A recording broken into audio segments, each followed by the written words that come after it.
बंदी छोड़ सतगुरु रामपाल जी परमेश्वर जी की जय हो। सत्साई भाई और बहनों, दया परमपिता परमेश्वर सतगुरु रामपाल जी की, जिनकी विशेष कृपा दृष्टि से आप और हम सभी सत्सेवक भाई बहन तीनों समय की आरती वाली पुस्तिका भक्ति बोध के सरलार्थ को समझने जा रहे हैं, जो सरलार्थ स्वयं सतगुरु रामपाल जी परमेश्वर जी ने अपने कर कमलों से यथार्थ भक्ति बोध नाम की पुस्तिका के माध्यम से आप और हमें दे रखा है। हमने केवल परमपिता परमेश्वर जी के द्वारा किए गए सरलार्थ को वीडियो के माध्यम से समझना है, जानना है, भक्ति मार्ग के गूढ़ रहस्यों को पहचानना है और गुरुदेव भगवान के चरणों के प्रति उनको परमेश्वर मानते हुए दृढ़ हो जाना है।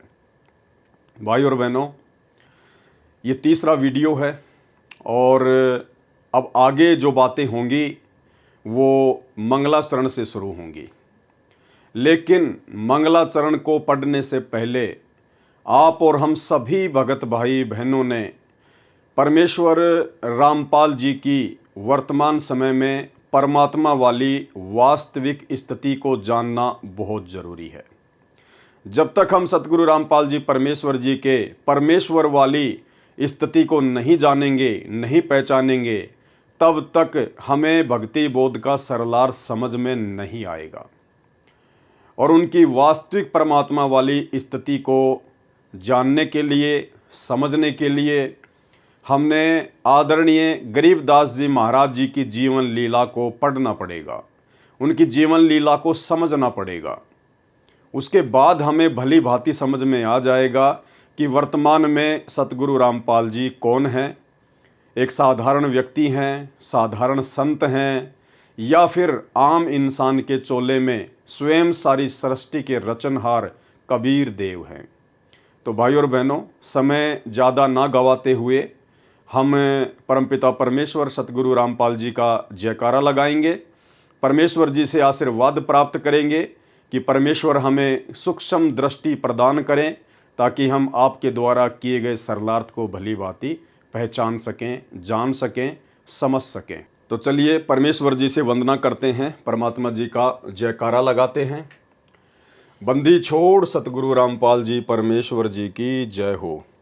परमपिता परमात्मा सारी सृष्टि के रचनहार, कुल मालिक, असंख्य ब्रह्मांडों के स्वामी, जगत गुरु, तीनों लोकों में प्रवेश करके सबका धारण पोषण करने वाले राजाधिराज, आत्माधार, नाथों के नाथ, देवों के देव महादेव, सर्वेश्वर महेश्वर, मृत्युंजय, अजरो अमर, आदि अनादि सनातनी प्रभु, जगत पिता जगदीश्वर, श्री श्री 1008 की उपाधि के वास्तविक अधिकारी, अकाल मूर्त सौद स्वरूपी राम वासुदेव, सर्वगतम ब्रह्म, परम पूज्य, प्रथम पूज्य, परम संत, परम पुरुष, परम धनी, परम दयालु, सत्य कबीर, हक्का कबीर, अल्लाहु कबीर, अल्लाहु अकबर, बाखबर, अल्लाह ताला, जगत के तारणहार, जगत के मुक्तिदाता, जगत के जगन्नाथ, हारे के सहारे, हिंदुओं के राम, मुसलमानों के अल्लाह, सिखों के वाहिगुरु, ईसाइयों के मसीह, दया के सागर दयानिधि, करुणा के सागर करुणानिधि, स्वयंभू परिभू, संकट मोचन, कष्ट हरण, मंगल करण, दुख भंजन, अविगत कबीर, निर्विकार निर्विषम परमात्मा, अलय अलेख सतगुरु, आदि अनादि सतगुरु, असली मर्यादा पुरुषोत्तम, असली राम, असली कृष्ण, असली घनश्याम, असली मुरारी, राजाओं के राजा, महाराजाओं के महाराजा, शहंशाहों के शहंशाह, सम्राटों के सम्राट, भगवानों के भगवान, अल्लाहों के अल्लाह, प्रभुओं के प्रभु, मसीहों के मसीह, सच्चे वाहिगुरु, बाबाओं के बाबा, पीरों के पीर, सेठों के सेठ, जगत सेठ, सावड़सा सेठ, सर्वगुण संपन्न, अनंत कोटि कलाओं के स्वामी, अनंत कोटि ब्रह्मांडों के नायक, योगियों में महायोगी, ध्यानियों में महाध्यानी, सिद्धों में परम सिद्ध, ज्ञानियों में तत्वज्ञानी, ब्रह्म ज्ञानी, महाज्ञानी, सर्वश्रेष्ठ ज्ञानी, युवा कबीर, समरथ कबीर, असंवाद, अमित ओझा, सच्चे रहनुमा, करीम अल्लाह, सुभान अल्लाह, दुनिया के अंतिम पैगंबर। 8 सितंबर 1951 से गांव धनाना, जिला सोनीपत, हरियाणा, भारतवर्ष की पावन भूमि में प्रकट रियल कल्कि भगवान श्री नारायण साकार हरि, रियल बाबा साहेब, संत श्रोमणी सतगुरु रामपाल जी परमेश्वर जी के चरण कमल में साध संगति से जुड़े हुए हम सभी सत्सेवक भाई बहनों का अनंत कोटि दंडवत प्रणाम।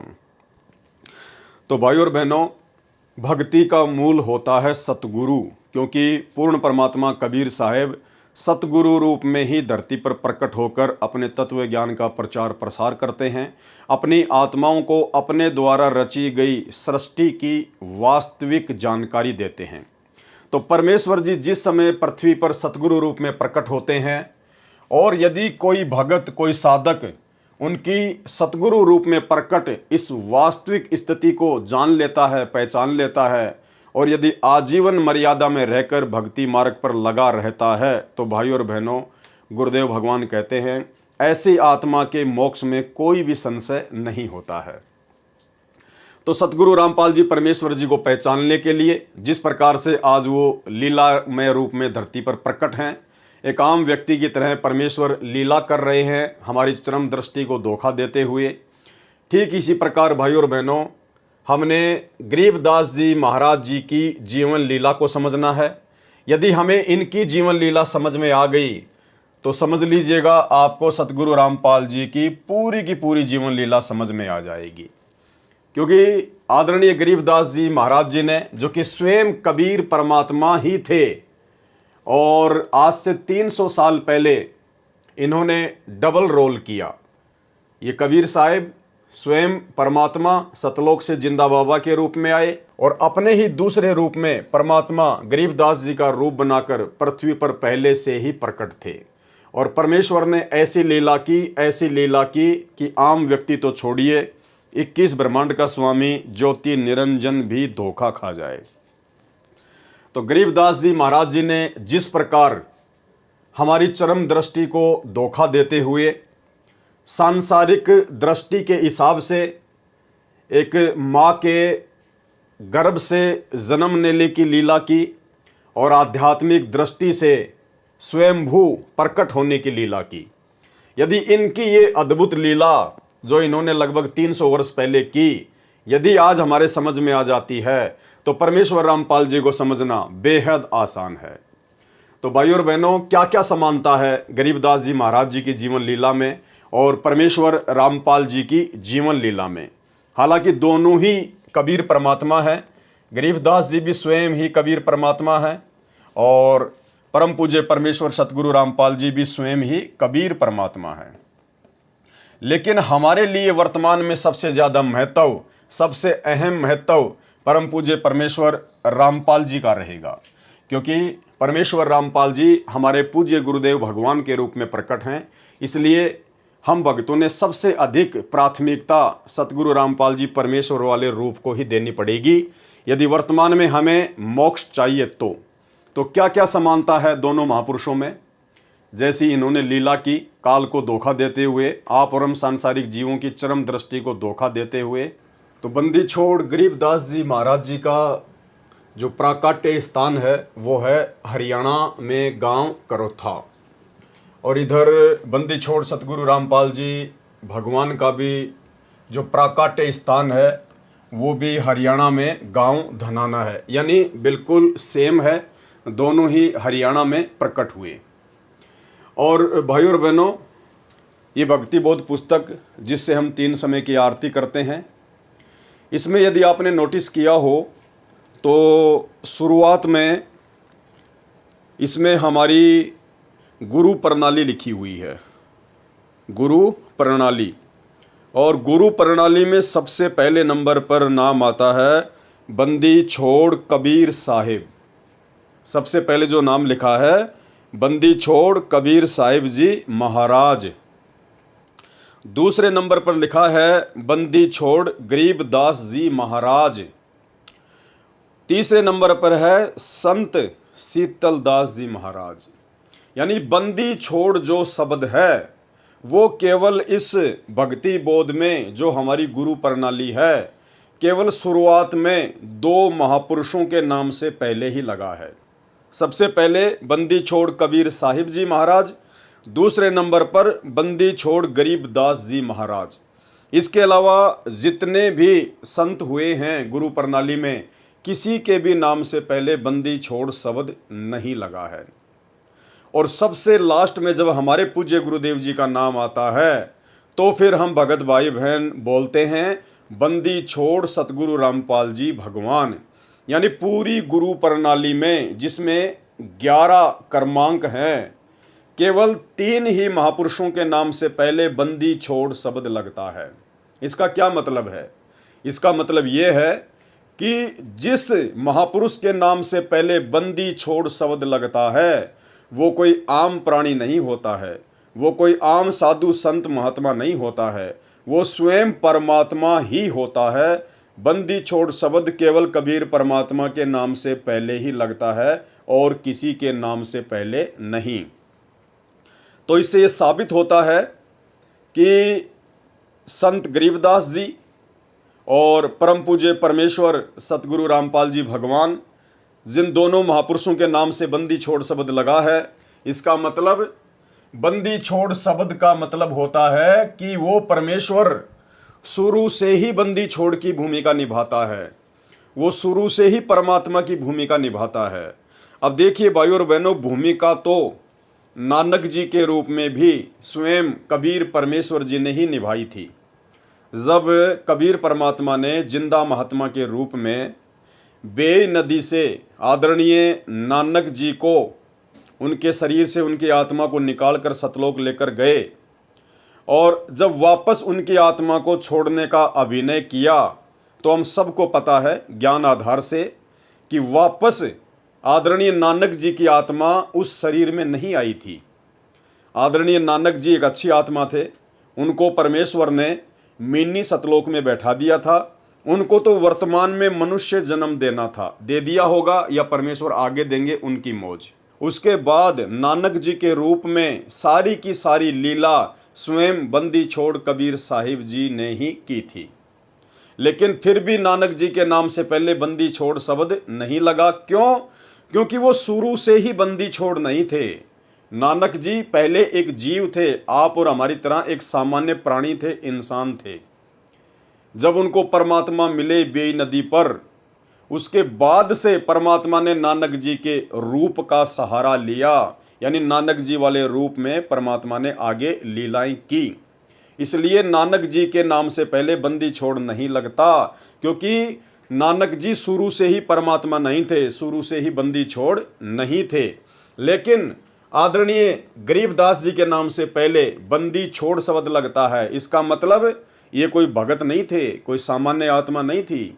ये शुरू से ही, जब से परमेश्वर ने संसार की चरम दृष्टि को धोखा देते हुए एक माँ के गर्भ से जन्म लेने वाली लीला की, तभी से ये परमात्मा बंदी छोड़ है। और दूसरी तरफ सतगुरु रामपाल जी परमेश्वर, जिनके नाम से पहले बंदी छोड़ लगता है, इन्होंने भी सांसारिक लोगों की, आप और हमारी चरम दृष्टि को धोखा देते हुए एक माँ के गर्भ से जन्म लेने की अद्भुत लीला करते हुए इन्होंने जो खेल रचा, जो अद्भुत लीला की, वो शुरू से ही की। इसलिए सतगुरु रामपाल जी के नाम से पहले बंदी छोड़ शब्द लगता है। और 650 साल पहले काशी बनारस में कबीर परमेश्वर जो सतलोक से आए थे, वो भी शुरू से ही परमात्मा थे, इसलिए उनके नाम से पहले बंदी छोड़ शब्द लगता है। इसके अलावा इस गुरु प्रणाली में और जितने भी संत महात्मा है, किसी के नाम से पहले भी बंदी छोड़ शब्द नहीं है। ये आप सबके घरों में है। ये हाथ कंगन को आरसी क्या, पढ़े लिखे को फारसी क्या, आप जी इसको पढ़कर देख सकते हैं। तो सबसे पहले नंबर पर है बंदी छोड़ कबीर साहिब जी महाराज, काशी उत्तर प्रदेश। दूसरे नंबर पर बंदी छोड़ गरीबदास जी महाराज, गांव छुडानी, झज्जर, हरियाणा। तीसरे नंबर पर संत शीतलदास जी महाराज। यहाँ बंदी छोड़ नहीं लगा, क्योंकि संत शीतलदास जी गरीबदास जी के शिष्य थे, वो एक जीव आत्मा थी, आप और हमारी तरह। संत शीतलदास जी महाराज, गांव बरहाना, जिला रोहतक, हरियाणा। चौथे नंबर पर संत ध्यानदास जी महाराज। पाँचवें नंबर पर संत रामदास जी महाराज। छठवें नंबर पर संत ब्रह्मानंद जी महाराज, गांव करोथा, जिला रोहतक, हरियाणा। सातवें नंबर पर संत जुगतानंद जी महाराज। आठवें नंबर पर संत गंगेश्वरानंद जी महाराज, गांव बाजिदपुर, दिल्ली। नौवें नंबर पर संत चिदानंद जी महाराज, गांव गोपालपुर धाम, सोनीपत, हरियाणा। 10वें नंबर पर संत राम देवानंद जी महाराज, तलवंडी भाई, फिरोजपुर, पंजाब। और 11वें नंबर पर पूर्ण परमेश्वर बंदी छोड़ सतगुरु रामपाल जी भगवान। तो बंदी छोड़ केवल 3 ही महापुरुषों के नाम से पहले लगता है। इसका मतलब आदरणीय गरीबदास जी महाराज शुरू से ही परमात्मा थे, बंदी छोड़ थे, प्रकट होने की लीला की। इसी प्रकार सतगुरु रामपाल जी परमेश्वर शुरू से ही बंदी छोड़ हैं, केवल इन्होंने प्रकट होने की लीला की है। इसके अलावा आदरणीय गरीबदास जी महाराज एक किसान परिवार में आए और जाट बिरादरी में आए। ठीक इसी प्रकार सतगुरु रामपाल जी परमेश्वर वर्तमान में एक किसान परिवार में आए और जाट बिरादरी में ही आए। वैसे संतों की कोई बिरादरी नहीं होती है, कोई जाति नहीं होती है। कहते हैं जाति न पूछो संत की, पूछ लीजियो ज्ञान, मोल करो तलवार का, पड़ी रहन दो म्यान। संतों से केवल ज्ञान पूछना चाहिए, लेकिन हम भाई बहन अपने परमेश्वर की वास्तविक स्थिति को समझने के लिए थोड़ा सा सहारा ले रहे हैं। तीसरे नंबर पर आदरणीय गरीबदास जी महाराज जी के मुंह बोले माता पिता, जिनकी माता जी का नाम था श्रीमती रानी देवी और जिनके पिताजी का नाम था श्री बलराम जी। ठीक इसी प्रकार सतगुरु रामपाल जी परमेश्वर जी के मुंह बोले माता पिता का नाम, माता जी का नाम था भगतमती इंद्रो देवी और पिताजी का नाम था श्री नंदराम जाट। आदरणीय गरीबदास जी महाराज जी साधारण वेशभूषा में रहा करते थे, जिस प्रकार हरियाणा का आम व्यक्ति रहता है या विशेषकर हरियाणा के जाट समाज से संबंधित जो किसान भाई है वो पहना करते थे, धोती कुर्ता या कुर्ता पायजामा। इन्होंने कोई भी आडंबर, लाल कपड़े, पीले कपड़े, कोई भी विशेष आडंबर इन्होंने अपने जीवन में नहीं किया। ठीक इसी प्रकार वर्तमान में परम पूज्य परमेश्वर सतगुरु रामपाल जी बिल्कुल साधारण वेशभूषा जैसा कि हरियाणा का आम व्यक्ति पहनता है या विशेषकर हरियाणा में जाट बिरादरी से संबंधित लोग पहनते हैं, कुर्ता पायजामा या धोती कुर्ता। आदरणीय गरीबदास जी महाराज जी ने शादी भी की और संतान भी उत्पन्न हुई। उनकी 6 संतानें थी। इधर परमेश्वर रामपाल जी ने भी लीलामय रूप से शादी भी की और संतान उत्पत्ति भी हुई, 4 संतान। यहाँ एक चीज़ हमें समझने की आवश्यकता है भाइयों और बहनों, क्योंकि यह अध्यात्म है, ये काल मिनट मिनट में मन में शंका पैदा करेगा। अब आप कहेंगे कि भाई जब गरीबदास जी महाराज स्वयं ही बंदी छोड़ थे और बंदी छोड़ तो केवल कबीर परमात्मा ही हो सकता है, तो बंदी छोड़ का तो नूरी शरीर होता है, उनका तो तेज पुंज का शरीर होता है, उनके पास तो अखंड शब्द शक्ति होती है। वे आप और हम जैसे आम प्राणियों की तरह शरीर से बच्चे पैदा नहीं करते, तो फिर कैसे उन्होंने शादी की, क्यों उन्होंने संतान उत्पत्ति की? तो भाई और बहनों, सारा का सारा जो खेल है ये परमेश्वर की लीला के अंतर्गत है। परमेश्वर को कहते हैं अविगत, यानी जिसकी गति को कोई ना जान सके। ये लीला परमपिता परमेश्वर जी ने क्यों की, आदरणीय गरीबदास जी ने क्यों की? क्योंकि जब परमेश्वर सतगुरु रूप में धरती पर प्रकट होते हैं तो ये काल उस समय तक धरती पर इतना पाखंड फैला देता है, शास्त्रों के विरुद्ध समाज में इतना मनमाना आचरण फैला देता है कि आदमी भक्ति और भगवान की परिभाषा से कोसों दूर हो जाता है। तो आदरणीय गरीबदास जी महाराज जी के आने से पहले, प्रकट होने से पहले आम समाज में भक्ति मार्ग में एक धारणा प्रचलित थी कि भाई अगर परमात्मा प्राप्ति करनी है तो आजीवन ब्रह्मचार्य का पालन करना पड़ेगा, गृहस्थ जीवन में रह के परमात्मा की प्राप्ति नहीं की जा सकती। तो इस मिथ्या का, इस झूठ का, इस पाखंड का, इस शास्त्र विरुद्ध मनमाने आचरण का खंडन करते हुए आदरणीय गरीबदास जी महाराज जी ने लीलामय रूप से शादी भी की और 6 बच्चे भी उत्पन्न किए।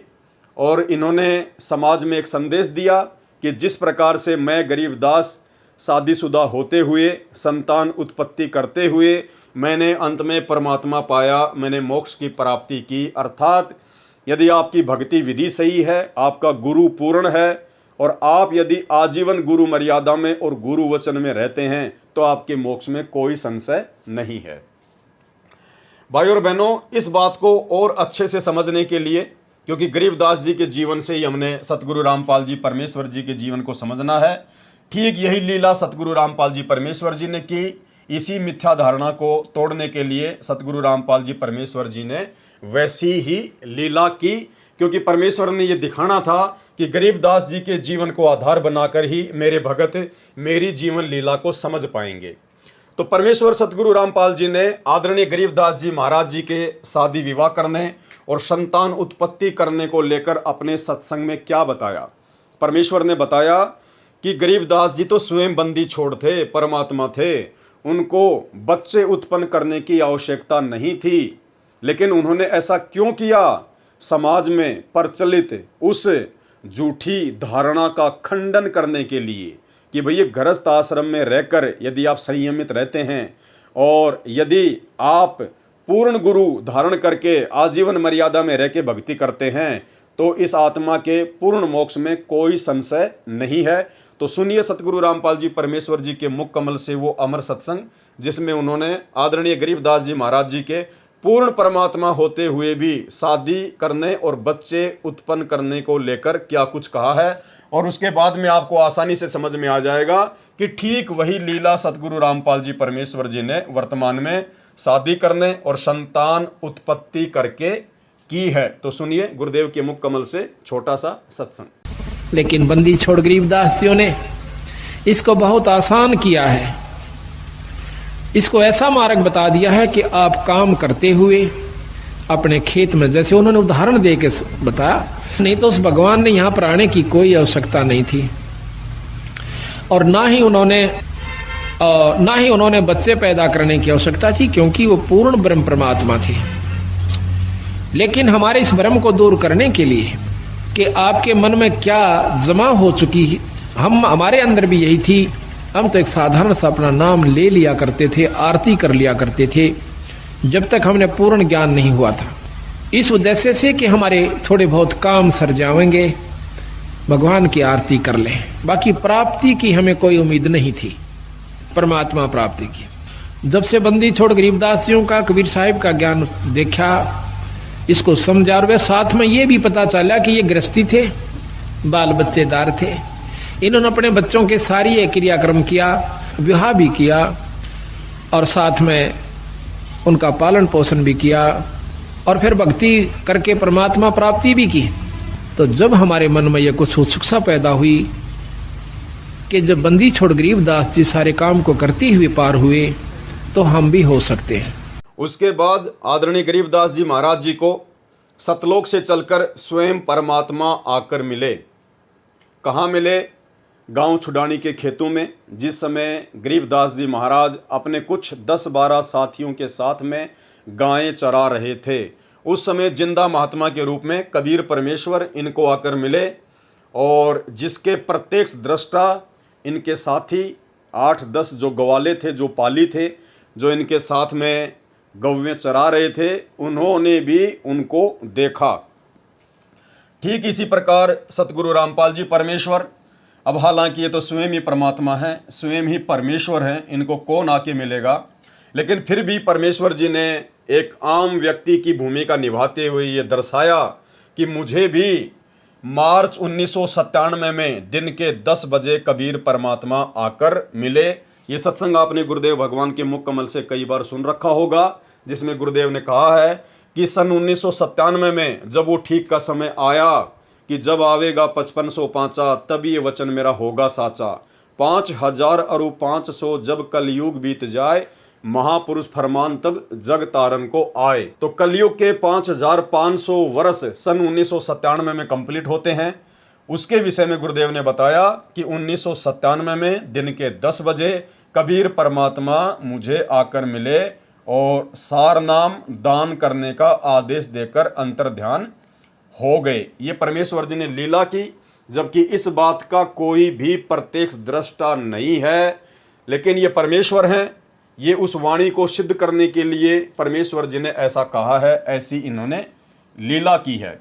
और परमेश्वर जी ने यदि कहा है गुरुदेव भगवान ने, और कहते हैं साध वचन पलटे नहीं चाहे पलट जाए ब्रह्मांड, तो परमेश्वर जी ने ये लीला आप और हम भगत भाई बहनों को समझाने के लिए और अध्यात्म में परमेश्वर की उस अमर वाणी को सत्य साबित करने के लिए कि 5000 और 500 जब कलयुग बीत जाए, महापुरुष फरमान तब जग तारन को आए, ऐसी लीला परमात्मा ने की। तो परमेश्वर आदरणीय गरीबदास जी महाराज जी को भी आकर मिले और परमेश्वर परम पूज्य परमेश्वर सतगुरु रामपाल जी परमेश्वर जी को भी आकर मिले, अर्थात स्वयं का स्वयं से ही मिलन हुआ। उसके बाद में आदरणीय गरीबदास जी महाराज जी ने परमात्मा के मिलने से पहले भी चमत्कार किया, जिससे ये सिद्ध हो, ये साबित हो कि आदरणीय गरीबदास जी कोई सामान्य व्यक्ति नहीं थे, बल्कि स्वयं ही बंदी छोड़ थे, कबीर परमात्मा थे। क्या चमत्कार किया इन्होंने? जब आदरणीय गरीबदास जी महाराज लीलामय रूप से मात्र 3 ही दिन के हुए थे, मात्र 3 ही दिन के, तीसरे दिन इन्होंने अर्जुन और सरजुन को गांव छुडानी में बुलवाकर सार नाम दिया। कब? मात्र 3 दिन की आयु में, जब गरीबदास जी मात्र 3 दिन के ही थे। तो इससे साबित होता है कि गरीबदास जी महाराज जी स्वयं परमात्मा थे, स्वयं ही कबीर साहिब थे। अब यहाँ सतगुरु रामपाल जी परमेश्वर जी ने परमात्मा के मिलने से पूर्व, यानी 1997 में परमात्मा के मिलने से पूर्व उन्होंने क्या चमत्कार किया, कैसे उन्होंने ये साबित किया कि मैं स्वयं कबीर परमात्मा हूं, कोई परमात्मा का भेजा हुआ संत नहीं हूं। तो परमात्मा के मिलन से पूर्व चमत्कार सन 1992 की ये घटना है, क्योंकि सतगुरु रामपाल जी परमेश्वर जी ने लीलामय रूप से मुंह बोला गुरु बनाते हुए आदरणीय राम देवानंद जी को 17 फरवरी 1988 को नाम दीक्षा ली थी। और आदरणीय राम देवानंद जी से परमात्मा ने लीलामय रूप में सत्संग करने की जो आज्ञा थी वो ली थी 1993 में। लेकिन घटना है 1992 की, सन 1992 की ये घटना है, जिस समय परमात्मा केवल एक भगत की भूमिका में थे, एक आम व्यक्ति की भूमिका में थे। तो 1992 की वो घटना जिसका जिक्र परमात्मा ने अपने ही छोटे भाई महेंद्र के मुख से करवाया। सतगुरु रामपाल जी परमेश्वर जी के छोटे भाई महेंद्र जी, जिन्होंने अपना इंटरव्यू दिया सन 2013 में सतलोक आश्रम बरवाला में, और अपने इंटरव्यू में उन्होंने कहा कि एक समय मेरी नौकरी भी रोहतक में थी, क्योंकि वो हरियाणा पुलिस में डीजी के ड्राइवर थे, और सतगुरु रामपाल जी परमेश्वर जी उस समय जूनियर इंजीनियर की नौकरी करते थे। तो दोनों की पोस्टिंग हरियाणा के रोहतक में थी। तो महेंद्र जी ने बताया कि जब लंच होता था तो गुरुजी मेरे पास में आ जाया करते थे। उस समय तक मैंने नाम दीक्षा नहीं ली थी, वो मुझे बहुत समझाया करते थे, लेकिन ये ज्ञान मेरी समझ में नहीं आया। लेकिन काफ़ी समय बाद में जब उन्होंने ज़्यादा ही दबाव डाला तो मैंने कहा जी मैं भक्ति तो कर लूँ, मैं नाम दीक्षा तो ले लूँ, लेकिन मेरे से शराब नहीं छूटती है, ये ड्रिंक करना नहीं छूट रहा मेरे से। तो सन 1992 में जिस समय तक सतगुरु रामपाल जी स्वयं भक्ति किया करते थे, एक भगत की भूमिका में थे, 1992 में सतगुरु रामपाल जी परमेश्वर जी ने अपने छोटे भाई महेंद्र को आशीर्वाद दिया, उनसे कहा कि जा आज के बाद नहीं पिएगा। और भाइयों और बहनों, महेंद्र ने कहा कि वो 1992 का दिन है और आज का दिन है, मैंने शराब को छुआ तक नहीं है। तो घटना 1992 की, जिस समय सतगुरु रामपाल जी परमेश्वर जी एक भगत की भूमिका में थे, और एक भगत, इस कबीर पंथ में भगत का ये नियम होता है कि वो ना किसी को आशीर्वाद दे सकता है, ना किसी का आशीर्वाद वो ले सकता है। लेकिन परमेश्वर रामपाल जी ने अपने आप को परमात्मा साबित करना था, इसलिए परमेश्वर ने परमात्मा के मिलन से पूर्व एक भगत की भूमिका में सन 1992 में यह चमत्कार किया, और उसके बाद महेंद्र का जीवन बदल गया। उसने कभी जिंदगी में शराब को छुआ भी नहीं। ये महेंद्र का कहना है कि मैंने शराब को छुआ नहीं, उसने छुआ या नहीं छुआ ये हमें नहीं पता, लेकिन उसका अपने इंटरव्यू में ये कहना है। लेकिन घटना 1992 की है, जो महेंद्र जी स्वयं अपने मुख कमल से बोल रहे हैं। तो सुनिए महेंद्र जी का ये छोटा सा इंटरव्यू, ताकि आपको यकीन हो कि हाँ, सतगुरु रामपाल जी परमेश्वर शुरू से ही परमात्मा है, ना कि 1994 में या 97 में जाकर वो परमात्मा बने हैं। फिर मेरे जीवन में एक ऐसी घटना घटी, 1992 की बात है, कि मैं एक डीआईजी को लेकर के मधुबन गया हुआ था, पुलिस ट्रेनिंग सेंटर के अंदर। रात को वहाँ ठहरे, मैं सुबह सोकर उठा तो मैंने देखा, मैं चारपाई पर लेटा हुआ, मेरी आंखें खुल गई। तो लेटे लेटे मैं क्या देख रहा हूँ कि मेरे पैरों की तरफ उस मकान यानी कमरे में 2 खिड़कियाँ थी। एक खिड़की में महाराज जी कम से कम 8-10 फीट ऊपर आसमान में बैठे हैं, वो सीन मुझे आज तक याद है। काले रंग के चश्मे लगा रखे थे, लाइनिंग वाला शर्ट, काली पैंट, और ऐसे बैठे हैं जैसे पद्मासन होता है, हाथ जोड़कर। तो संत रामपाल जी की तरफ 2 पैर दिखाई दे रहे हैं, घुटने से नीचे बिल्कुल लाल रंग के, जैसे सूर्य सुबह निकलता है। तो मैं देख कर डर गया। मैंने अपनी घड़ी देखी, उस द्वार पे एक घड़ी लगी हुई थी, उसको देखा भी 7 बज गए हैं। दूसरी खिड़की से देखा तो शहतूत का पेड़ है, चिड़िया बैठी हैं, लेकिन मैं ये सीन क्या देख रहा हूँ? कम से कम 5 मिनट मैंने सीन को देखा। तो मैं डर गया कि मैंने समझा कि भाई कहीं गुरुजी मर गए हैं, उनकी आत्मा मुझे मिलने के लिए आ रही है। और उस समय फ़ोन भी नहीं थे, मैं डीआईजी को बोल भी नहीं सकता था कि मेरा भाई मर गए हैं। तो मैं बहुत चिंतित हो गया। हम 1 बजे मधुबन से रोहतक के लिए चले, हम लोग 3 बजे वहाँ पहुँच गए। मैं गाड़ी खड़ी करके सीधा मकान पे गया, गुरुजी के मकान के ऊपर। तो जाके मैंने देखा गुरुजी ठीक ठाक मिले, मन में शांति हुई। तो गुरुजी ने पूछा भी कैसे आना हुआ आज दिन में, कैसे टाइम मिल गया? तो मैंने घटना के बारे में बताया। मैंने कहा जी मैंने तो ऐसे ऐसे एक घटना देखी सुबह सुबह, मैं डर गया कहीं आप मर ना गए हो। तो महाराज जी ने कहा कि मेरे स्वरूप में कबीर परमेश्वर आए थे और अब आपको भक्ति मिल जाएगी। तो मैंने कहा जी मैं तो ड्रिंक्स वगैरह कर लेता हूँ, वो छूटती नहीं, भक्ति कैसे करूँगा? तो गुरुजी ने कहा जा आज के बाद नहीं पिएगा। तो उनके एक शब्द से ऐसी दीवार खड़ी हो गई कि आज 1992 की बात है, आज 2013 हो गया, यानी लगभग 21 वर्ष हो गए। वो आज तक मैंने शराब को छुआ तक नहीं है। उसके बाद आदरणीय गरीबदास जी महाराज जी की जीवन लीला को जब हम गहराई से पढ़ेंगे तो उन्होंने सैकड़ों ऐसे चमत्कार किए हैं जो केवल परमात्मा ही कर सकता है, दूसरा कोई नहीं कर सकता है। ये बात अलग है कि आदरणीय गरीबदास जी महाराज जी ने आज से 300 वर्ष पहले जब वे धरती पर प्रकट थे तो उन्होंने प्रत्यक्ष चमत्कार किए थे। जैसे उन्होंने गंगा जी को सहारनपुर में जो है वो प्रकट कर दिया। एक बार उन्होंने गंगा जी को अपने गांव छुडानी में भी जो है प्रकट कर दिया अपने माता जी को स्नान करवाने के लिए। और भी बहुत सारे इन्होंने चमत्कार किए। और उस समय इनके द्वारा जो प्रत्यक्ष चमत्कार किए जाते थे उनका रीज़न ये था कि गरीबदास जी के समय में भक्ति युग नहीं था, वो प्राइम टाइम नहीं था, मोक्ष प्राप्ति का समय नहीं था। इसलिए परमात्मा ने उस समय लोगों को चमत्कार दिखा दिखा कर ही भक्ति मार्ग से जोड़ना था, क्योंकि उस समय इन्होंने पूरी सृष्टि रचना का और मूल ज्ञान का पूर्ण खुलासा नहीं किया था, क्योंकि उस समय तक इस ज्ञान का खुलासा नहीं करना था। इसलिए उन्होंने आत्माओं को थोड़ा बहुत ज्ञान समझाकर और मंत्र देकर जोड़ा, ताकि उन आत्माओं के बारंबार मनुष्य जन्म होते होते वर्तमान कलयुग की पिछली पीढ़ी तक वो आ जाएं। इसलिए उन्होंने प्रत्यक्ष चमत्कार दिखाए। लेकिन वर्तमान का जो समय है, जिस समय सतगुरु रामपाल जी परमात्मा धरती पर प्रकट हो चुके हैं, ये जो पिछली पीढ़ी है, इस समय परमेश्वर जी ने प्रत्यक्ष चमत्कार नहीं करने थे, क्योंकि ये जो समय है ये परमेश्वर ने ज्ञान मार्ग का समय रखा हुआ है। यानी परमेश्वर जी ने ज्ञान समझाकर ही आत्माओं को अपनी शरण में लेना है, और ज्ञान समझाकर ही परमात्मा ने अपनी पहचान करवानी है कि सतगुरु के रूप में वर्तमान में धरती पर कौन प्रकट हैं। अगर ये परमात्मा आज आदरणीय गरीबदास जी महाराज जी के तरह सीधे चमत्कार करने लग जाए, सीधे सीधे मुर्दों को जिंदा करने लग जाए, या आशीर्वाद देकर मुर्गी को हाथी बना दे, हाथी को मुर्गी बना दे, तो पूरी दुनिया इनके पीछे लग जाएगी, पूरी दुनिया।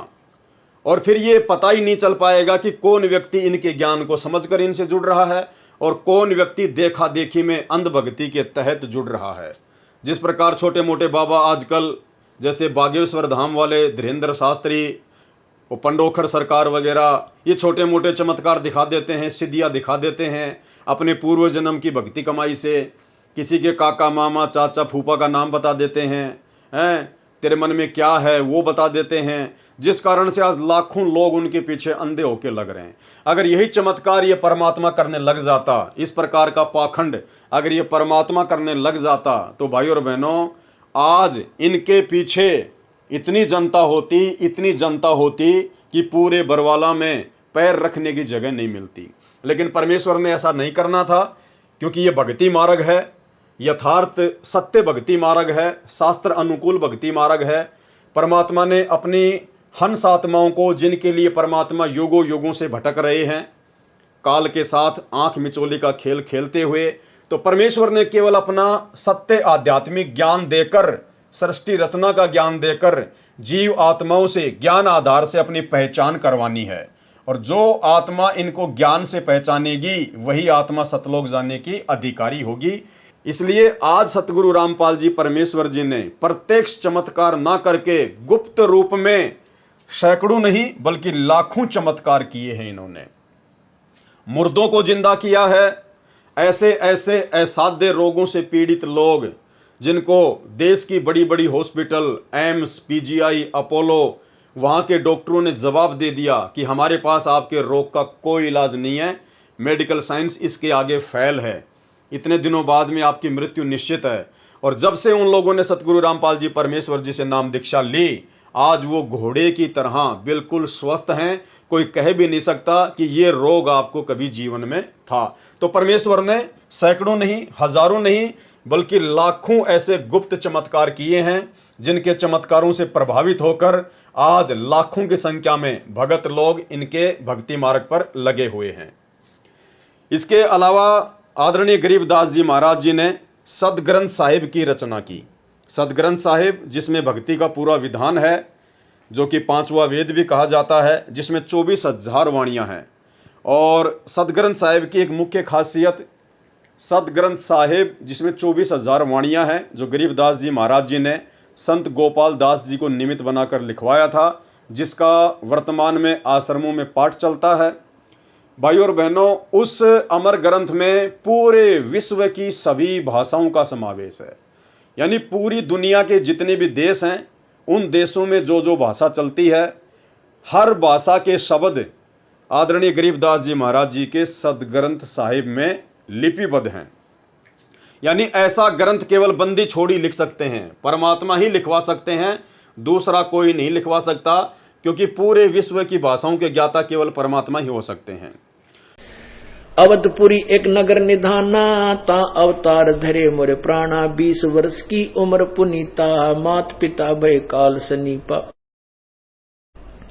पड़ा काल दुर्भिक्षता ही, पृथ्वी डोल गई रे भाई।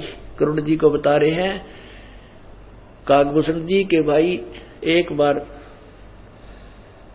जब मैं 20 वर्ष की उम्र का था, एक दुर्भिक्ष काल, बहुत भयंकर काल पड़ा और मेरे माता पिता सब मृत्यु को प्राप्त हो गए। पड़ा काल दुर्भिक्षता ही, पृथ्वी डोल गई रे भाई। कहते पृथ्वी भी डोल गई, इतना वहां पर नरसंहार हुआ, मर गए दुनिया, प्राणी सब, पशु पक्षी तरफ तरफ का मर गए। पड़ा काल दुर्भिक्ष अपारा, मनुष्य मनुष्य का करे आहारा। कितनी प्यारी लैंग्वेज बोली जा रही है गरीबदास साहिब जी, जो कभी पढ़े नहीं थे और अशिक्षित थे, और कितनी अच्छी लैंग्वेज उन्होंने बोला है। ये वो विद्वान थे।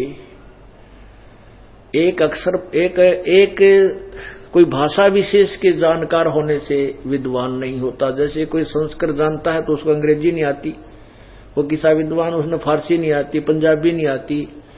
तो कबीर, ये परमात्मा जो है गरीबदास जी महाराज और कबीर साहब जी, प्रत्येक लैंग्वेज को जानते थे। पृथ्वी पर जितनी भी भाषा है वो सभी का इन अपनी लैंग्वेज में, अपनी अमरवाणी में प्रयोग किया हुआ है। तो इससे सिद्ध है कि ये विद्वान थे। और इधर आदरणीय गरीबदास जी महाराज जी के द्वारा लिखे गए उसी सदग्रंथ साहिब का खुलासा, जिस सदग्रंथ साहिब में दुनिया की तकरीबन 3000 के आसपास भाषाओं का समावेश है, 3000 के आसपास। आज उस सदग्रंथ साहिब का खुलासा कौन कर रहा है? किसने सदग्रंथ साहिब का खुलासा किया? सन 1994 से एकमात्र महापुरुष इस पृथ्वी पर सतगुरु रामपाल जी परमेश्वर जी हैं, जिन्होंने विश्व की 3000 से ज्यादा भाषाओं के शब्द युक्त आदरणीय गरीबदास जी महाराज जी के द्वारा लिखवाए गए सदग्रंथ साहिब का खुलासा किया। अन्यथा गरीबदास जी के पंथ को चले हुए 300 वर्ष हो गए। इतने कबीरपंथी साधु संत महात्मा हैं, आज तक कोई भी इस सदग्रंथ साहिब का खुलासा नहीं कर पाया और ना ही भविष्य में कर पाएंगे।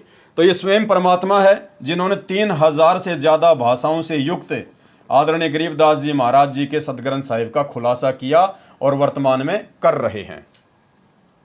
इसके अलावा आदरणीय गरीबदास जी महाराज जी का जब समय पूरा हुआ, जब उन्होंने अपनी लीला समाप्त करनी थी इस शरीर से, तो आज गरीबदास जी महाराज जी के जो पंथी हैं और उन्होंने जो सतग्रंथ साहिब लिखा हुआ है, तो उसकी भूमिका में लिखा है कि जब गरीबदास जी महाराज जी का अंतिम संस्कार किया गया तो उसके बाद में उनकी अस्थियां नहीं मिली, और उसके बाद उन्होंने सतग्रंथ साहिब की भूमिका में लिखा कि आदरणीय गरीबदास जी महाराज कोई आम व्यक्ति नहीं थे, कोई सामान्य संत नहीं थे, ये तो स्वयं परमात्मा थे। इनका तो शब्द स्वरूपी शरीर था, इनकी तो तेज पुंज की देह थी, इनकी तो अस्थि भी नहीं मिली। मतलब इनके रहते सहते तो इनको बावलिया कहा करते थे, पागल कहा करते थे, छोरी का छोरा कहा करते थे, लड़की का लड़का कहा करते थे, गांव का दोहता कहा करते थे। और इनके जाने के बाद जब लोगों ने देखा कि इनकी चिता में अस्थि ही नहीं है, तो फिर इनको परमात्मा मानने लग गए, इनको बंदी छोड़ कहने लग गए। भाई उसके बाद क्या फ़ायदा। और भाई बहनों, इधर जब परमेश्वर सतगुरु रामपाल जी इस काड़ लोक से अपनी लीला पूरी करेंगे, वापस अपने निज लोक सतलोक को जाएंगे, तो भाई और बहनों ये परमात्मा सशरीर सतलोक में जाएगा, सशरीर। आदरणीय गरीबदास जी महाराज जी ने तो आम सांसारिक व्यक्ति की तरह शमशान घाट पर जाने की लीला की, लेकिन इधर सतगुरु रामपाल जी परमेश्वर पूरी दुनिया को एक संदेशा देकर जाएंगे कि भाई आप लोग मौका चूक गए। यहाँ तो स्वयं बंदी छोड़ धरती पर विराजमान थे सतगुरु रामपाल जी के रूप में, ये परमात्मा सशरीर सतलोक जाएंगे, सशरीर सतलोक जाएंगे।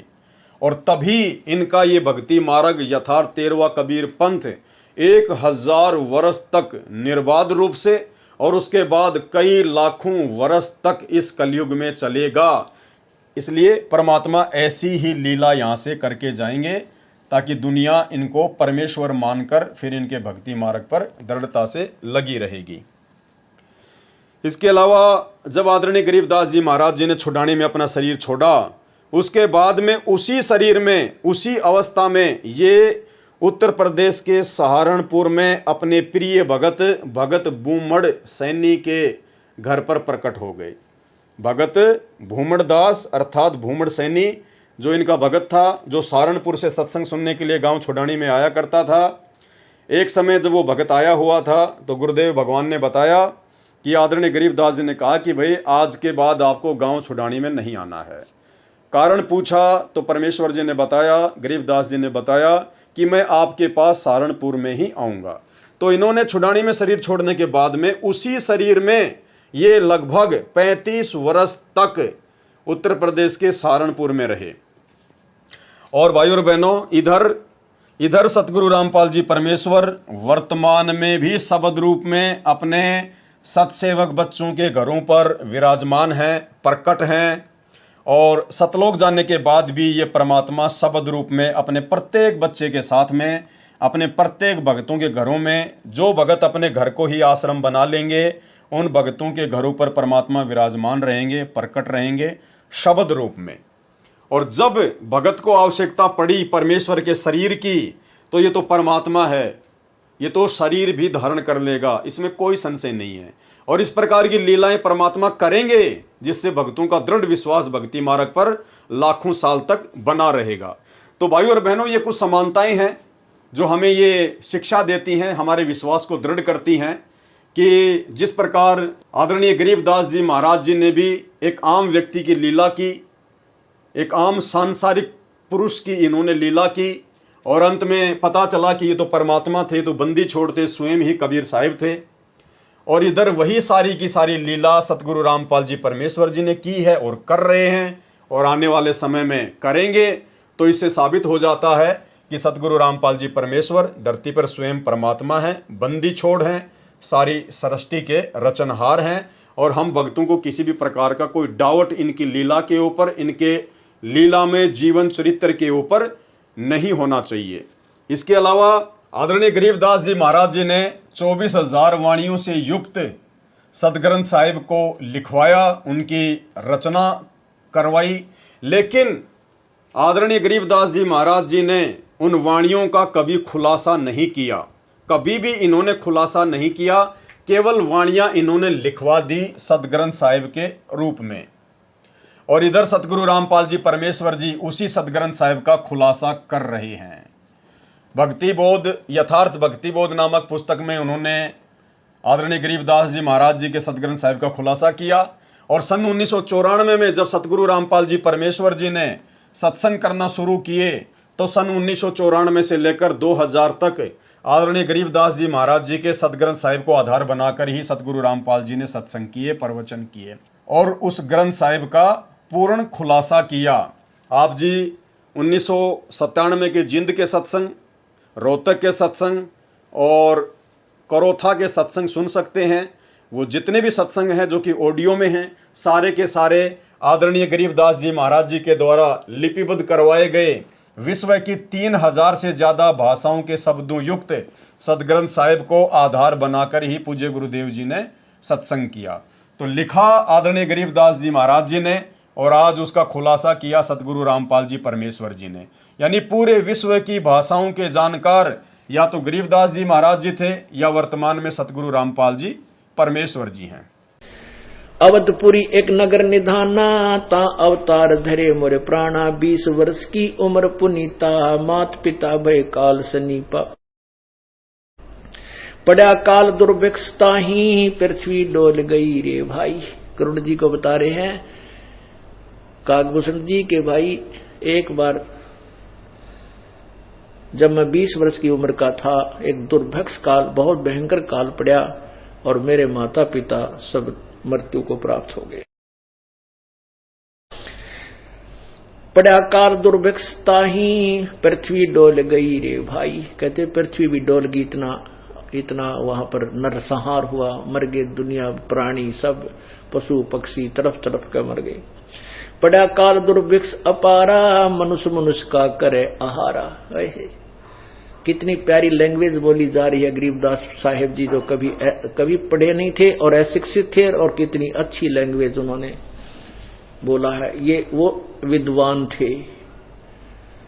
एक अक्षर एक कोई भाषा विशेष के जानकार होने से विद्वान नहीं होता। जैसे कोई संस्कृत जानता है तो उसको अंग्रेजी नहीं आती, वो किसा विद्वान, उसने फारसी नहीं आती, पंजाबी नहीं आती।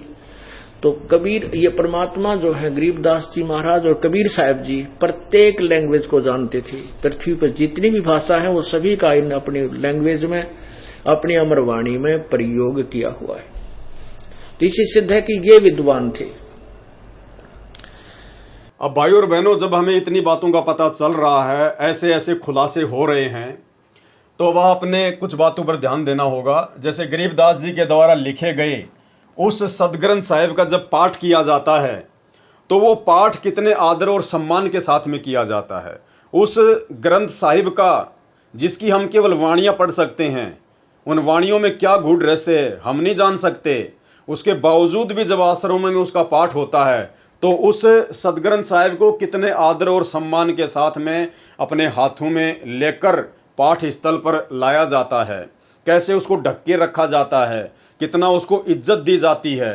तो ठीक इसी प्रकार भाई और बहनों, यही विशेष आदर और सम्मान वर्तमान में सतगुरु रामपाल जी परमेश्वर जी ने उसी सदग्रंथ साहिब से मुख्य मुख्य वाणियाँ निकाल कर हमें जो भक्ति बोध पुस्तक बनाकर दी है 3 समय की आरती के लिए, तो हमारा भी ये दायित्व बनता है, कर्तव्य बनता है कि हम इस पुस्तिका का विशेष तौर पर स्वच्छता का ध्यान रखें। हम अपने घर पर कहीं भी इस पुस्तक को ना फेंकें, कहीं भी ना रखें, झूठे हाथ वगैरह इस पुस्तक को हम ना लगाएं। यानी ये हमारे पूज्य गुरुदेव जी के द्वारा लिपिबद्ध सदग्रंथ साहिब है, तो हमने इसका विशेष आदर करना चाहिए। जिस प्रकार आदरणीय गरीबदास जी महाराज जी के द्वारा लिखे गए सदग्रंथ साहिब का आश्रमों में आदर किया जाता है, क्योंकि हमारे गुरु सतगुरु रामपाल जी परमेश्वर जी हैं। हमारा मोक्ष सतगुरु रामपाल जी परमेश्वर जी के द्वारा होना है। और यदि सतगुरु रामपाल जी परमेश्वर आदरणीय गरीबदास जी महाराज जी के द्वारा लिपिबद्ध करवाए गए सदग्रंथ साहिब का खुलासा नहीं करते, उसके ऊपर सत्संग नहीं करते, पुस्तकें नहीं लिखते, तो आज हमें कैसे पता चलता कि इन वाणियों का क्या महत्व है, कितना महत्व है, हम भक्तों ने भक्ति मार्ग पर कैसे रहना है, कैसे चलना है। तो भक्ति बोध जो पुस्तिका है, ये आप और हम सभी भगत भाई बहनों के लिए ये सदग्रंथ साहिब है। हमने इसका बहुत आदर करना है, सम्मान करना है, झूठे हाथ नहीं लगाने हैं, हर जगह हमने इस पवित्र पुस्तक को नहीं रखना है। उसके बाद में सदग्रंथ साहिब को जब पढ़ते हैं तो आपने देखा होगा जितने भी सतलोक आश्रम हैं उनमें या 2014 से पहले सतगुरु रामपाल जी परमेश्वर जी करोथा या बरवाला आश्रम में सत्संग किया करते थे। सत्संग के समय 3 दिन का पाठ चलता था उसी सदग्रंथ साहिब का। तो जब सदग्रंथ साहिब का पाठ किया जाता था तो जो पाठी होता था वो अपने सिर पर एक सफ़ेद कपड़ा पहनकर उसका पाठ किया करता था। यानी जितने भी पाठी बारी बारी से सदग्रंथ साहिब का पाठ किया करते थे आश्रमों में या वर्तमान में करते हैं, तो आपने नोटिस किया होगा कि जो पाठी होते हैं वो अपने सिर पर एक सफ़ेद वस्त्र डालकर ही पाठ करता है। तो वैसे हम सत्सेवक भाई बहन तो काफ़ी लंबे समय से जब भी हम तीनों समय की आरती करते हैं भक्ति बोध पुस्तक को हाथ में लेकर, तो हम सभी भगत भाई बहन अपने अपने सिर पर सफ़ेद जो कपड़ा है वो डालकर ही आरती करते हैं। और जो माता बहनें हैं जो अपने सर पर कोई चुन्नी वगैरह या वैसे दूसरा अपना कोई वस्त्र पहनती हैं, तो उनको अलग से कोई सफ़ेद वस्त्र अपने सिर पर डालने की आवश्यकता नहीं है। लेकिन जो पुरुष भगत हैं वो अपने सर पर सफ़ेद कपड़ा ओढ़ कर ही तीनों समय की आरती करते हैं, इन वाणियों का पाठ करते हैं। इसके अलावा आपने ये भी देखा होगा इन आश्रमों में कि जब जब आदरणीय गरीबदास जी के द्वारा लिपिबद्ध करवाए गए सदग्रंथ साहिब का पाठ किया जाता है तो पाठी अपने मुंह से बोलकर ही पाठ करता है। आदरणीय गरीबदास जी के सदग्रंथ साहिब को सामने रखकर जो पाठी होते हैं वो अपने मुंह से बोलकर पाठ करते हैं। तो भाइयों और बहनों, हमारा सदग्रंथ साहिब है भक्ति बोध, हमारे पूज्य गुरुदेव भगवान के द्वारा लिखा हुआ है। हमने भी केवल इसका पाठ करना है। देखो, अगर आप ध्यान से देखोगे, आप सबके घरों में भक्ति बोध पुस्तक है, उसके नीचे नीचे लिखा होता है, मेन पृष्ठ पर नीचे नीचे यहाँ लिखा होता है मूल्य नित्य नियम पाठ। यानी गुरुदेव भगवान ने जब हमें नाम दीक्षा दी, जब हमें नाम दीक्षा प्राप्त होती है तो उस समय हमारे को निःशुल्क ये भक्ति बोध मिलती है। और उस समय भाइयों और बहनों जब हम देखेंगे इस भक्ति बोध के यहाँ पर तो नीचे लिखा हुआ है मूल्य नित्य नियम पाठ। यानी गुरुदेव भगवान कहते हैं कि भाई मैं तुम्हें जो निःशुल्क भक्ति बोध पुस्तक दे रहा हूं, यदि तुम तीनों समय इस पुस्तक को हाथ में लेकर इसका पाठ करोगे, स्वाध्याय करोगे, तीनों समय की आरतियां हाथ में लेके करोगे, नित्य तुम इसको पढ़ोगे, तो समझना तुम अपने गुरुदेव के द्वारा फ्री में दी गई, निःशुल्क दी गई इस पुस्तक का मूल्य अदा कर रहे हो। अन्यथा यदि आप ऑडियो वीडियो में आरती लगाकर सुनते हैं, अपना कोई काम भी करने लग जाते हैं, तो आप अपने गुरुजी के साथ में धोखा कर रहे हैं और खुद के साथ में बहुत बड़ा धोखा कर रहे हैं। दास आपको पहले ही बता चुका है, जो भगत भाई बहन नेत्रहीन हैं, जो अनपढ़ हैं, जो बुजुर्ग हैं, वो भाई बहन सतगुरु रामपाल जी परमेश्वर जी के मुख कमल से तीनों समय की आरतियां जो ऑडियो या वीडियो में डालकर दी हुई हैं वो कर सकते हैं। वो विशेष परिस्थितियों में ऐसे ही भगत भाई बहनों के लिए हैं, ना कि आम सामान्य भक्तों के लिए। लेकिन सतलोक आश्रमों से जुड़े हुए 90% भाई बहन सब गुरुदेव की ऑडियो वीडियो से ही आरतियां करते हैं, अपने दूसरे काम भी करते रहते हैं और उनकी आरतियां भी समाप्त हो जाती हैं। तो ये विधि परमेश्वर जी के भक्ति विधान के अकॉर्डिंग नहीं है। यदि आप सामान्य भगत हैं, आपको कोई परेशानी नहीं है, आप जी पढ़े लिखे हैं, तो फिर आपने परमेश्वर जी के विधि विधान अनुसार तीनों समय की आरती समय निकालकर भक्ति बोध पुस्तक को हाथ में लेकर ही पढ़ना है, इसका पाठ करना है। इसके अलावा आपने ये भी देखा होगा कि आश्रमों में जब जब ये 3 दिन का आदरणीय गरीबदास जी महाराज जी के सदग्रंथ साहिब का पाठ होता है तो पाठी बीच में बिल्कुल भी नहीं बोलता है और ना ही पाठी कोई दूसरा काम करता है। और यदि पाठी को कोई विशेष काम होता है, जैसे मान लीजिए उसको बाथरूम वगैरह जाना है या और कोई दिक्कत है, तो वो मुंह से बोलकर दूसरे को नहीं बुलाता, बल्कि वो ताली बजाएगा या फिर कोई बैल वगैरह होती है उसको बजाएगा। तो दूसरा जो पाठी होता है, जो उसका सहायक होता है, वो समझ जाता है कि हाँ इसको पाठ से उठना है, इसलिए मुझे ये बुला रहा है। तो हम भगत भाई बहनों ने भी ये विशेष तौर पर ध्यान रखना है, जब हम अपने गुरुदेव के द्वारा दिए गए अमर ग्रंथ का, सदग्रंथ साहिब का पाठ करते हैं, तीनों समय की आरती करते हैं, सुबह दोपहर शाम की, तो भाइयों और बहनों हमने बीच में आरतियां नहीं छोड़नी हैं। हमने छोटी छोटी बातों पे बीच में आरती को छोड़कर नहीं जाना है, और ना हमने कोई बातचीत करनी है। हमारा पूरा फोकस, हमारा पूरा ध्यान केवल आरती पर होना चाहिए, परमेश्वर जी की वाणियों पर होना चाहिए, शब्दों पर होना चाहिए। और यदि विशेष परिस्थिति में मान लीजिए आपको बाथरूम आ गया, या फिर मान लीजिए आप जी को फ्रेश होने जाना है, या और कोई विशेष कोई परिस्थिति उत्पन्न हो गई, तो परमेश्वर जी का विधान है आप जी पहले परमात्मा को दंडवत प्रणाम करें, परमात्मा से माफ़ी मांगे, उसके बाद आप जी बीच में अपना वो काम करें यदि विशेष आवश्यक है तो, अन्यथा आपने अपनी आरती को संपूर्ण ही करना है। और इसके अलावा स्वच्छता का विशेष ध्यान रखना। तो भाई और बहनों, जिस प्रकार से सदग्रंथ साहिब को महत्व दिया जाता है, स्वच्छता को लेकर, साफ सफाई को लेकर, हर जगह उसको नहीं डाला जाता है, उसको एक कपड़े में जो है लपेट कर उसको जो है रखा जाता है, ताकि इसके ऊपर कोई मिट्टी वगैरह, कोई धूल वगैरह ना जमे। ठीक इस प्रकार हम भगत भाई बहनों ने भी आरती करने के बाद में स्वच्छ और साफ सुथरी जगह पर ही भक्ति बोध को रखना होता है। इसके अलावा भाई और बहनों, आदरणीय गरीबदास जी महाराज जी की जीवन लीला को समझने के लिए छोटे छोटे कुछ वीडियो हैं जो सतगुरु रामपाल जी परमेश्वर जी ने अपने सत्संगों में हमें सुनाए हैं। इन छोटे छोटे वीडियो को जब हम सुनेंगे जो आदरणीय गरीबदास जी महाराज जी की जीवन लीला के ऊपर हैं, उसके बाद हमें सतगुरु रामपाल जी परमेश्वर जी की वास्तविक स्थिति का और अच्छे से ज्ञान हो जाएगा कि सतगुरु रामपाल जी परमेश्वर कोई आम भगत, आम व्यक्ति या आम संत नहीं, बल्कि स्वयं सारी सृष्टि के रचनहार, कुल मालिक कबीर परमेश्वर हैं। तो सबसे पहले आदरणीय गरीबदास जी महाराज जी के विषय में सतगुरु रामपाल जी परमेश्वर जी ने बताया कि गरीबदास जी महाराज जी ने बताया अपने सदग्रंथ साहिब में कि भाई ना तो कबीर परमात्मा माँ के गर्भ से आए, और भाई ना हमने माँ के गर्भ से जन्म लिया, ना हम माँ के गर्भ से आए। हम यानी गरीबदास जी कह रहे हैं कि ना तो कबीर जी का जन्म हुआ और ना हम माँ के गर्भ से आए। तो ये सत्संग आप जी सतगुरु रामपाल जी परमेश्वर जी के मुख कमल से सुनिए, और सुनने के बाद में फिर आपको पक्का यकीन हो जाएगा भाई, जब आदरणीय गरीबदास जी महाराज जी की माता भी थी, गरीबदास जी महाराज जी के जो है पिताजी भी थे, वो भी एक गांव में आए, उन्होंने लीला की, माँ के गर्भ से जन्म लेने की, दुनिया की दृष्टि को धोखा देते हुए। गरीबदास जी महाराज जी ने शादी भी की, उन्होंने 6 बच्चे भी उत्पन्न किए, और उसके बाद भी वो कह रहे हैं कि भाई हम माँ के गर्भ से नहीं आए। तो भाई और बहनों, आपको सतगुरु रामपाल जी परमेश्वर जी का वही लीला में जीवन बहुत अच्छे से समझ में आएगा। जब गरीबदास जी महाराज जी ऐसी लीला 350 साल पहले कर सकते हैं, परमात्मा हो सकते हैं, तो भाई और बहनों फिर सतगुरु रामपाल जी परमेश्वर जी के परमात्मा होने में भला कहाँ दिक्कत है। तो सुनिए गुरुदेव भगवान के मुख कमल से। प्रमाण दे रहे गरीबदास जी कि कबीर साहब माँ के पैदा नहीं हुई थी और ना हम गर्भ में आए भाई,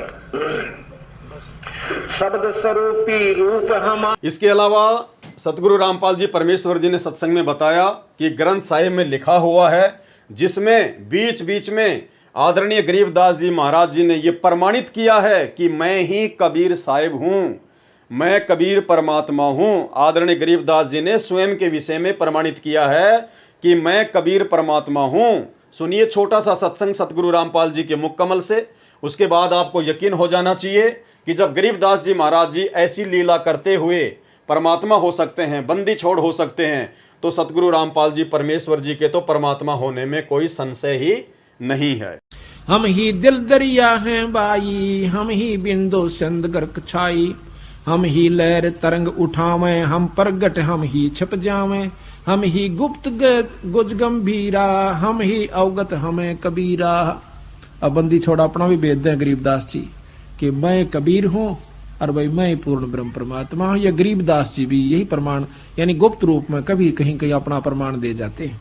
हम ही मुर्जी व मैदानी, हम ही शब्द महोद खानी, हम ही गर्जें हम ही बरसें, हम ही कुल्प जड़ें हम नरखें, हम ही कुची हम ही ताला, हम ही मानक हीरे लाला, हम ही श्राप जौहरी कैया, हमरे हाथ लेखनी बैया।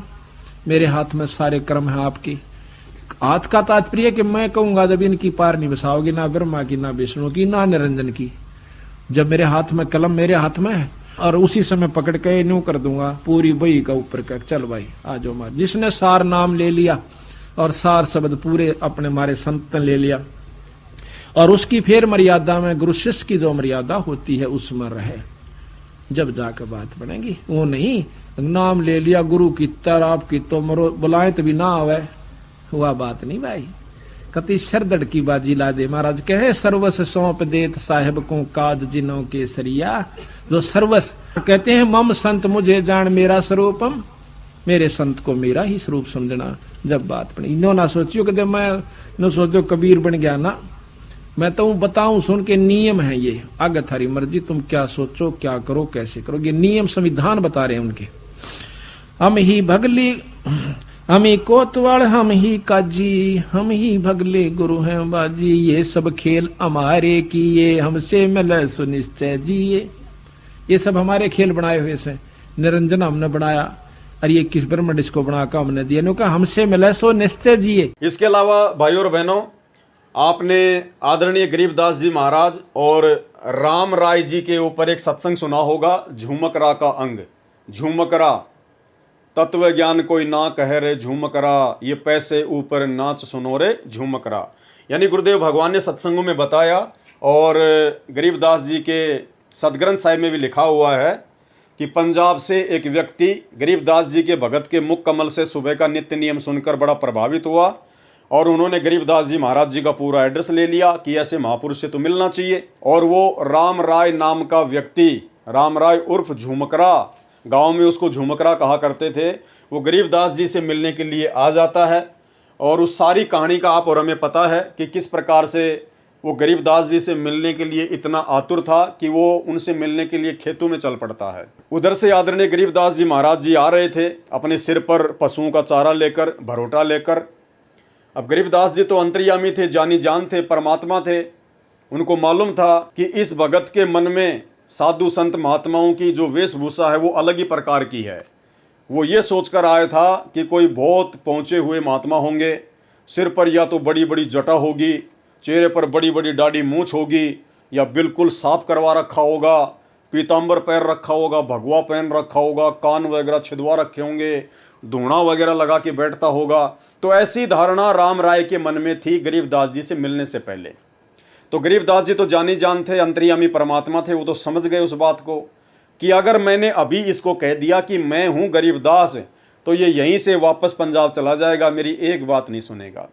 तो गरीबदास जी ने कहा कि चलो जी मैं मिलाता हूँ आपको गरीबदास जी से, और राम राय को लेकर वापस अपने घर पर आ गए। घर पर आने के बाद में उनके जो भगत थे आदरणीय गरीबदास जी के, वो उनके लिए नहाने के लिए पानी वगैरह की व्यवस्था करने लगे। तो राम राय ने पूछा भाई गरीबदास कौन सा है? तो एक भगत ने कहा रे बावड़े यही तो है जो तेरे साथ में आया है, यही तो है महाराज जी। तो राम राय का तो सिर चकरा गया, माथा पकड़ लिया, बोला भाई खोदा पहाड़ निकली चुहिया, ये महाराज, इसको किसने महाराज बना दिया, किसने साधु बना दिया?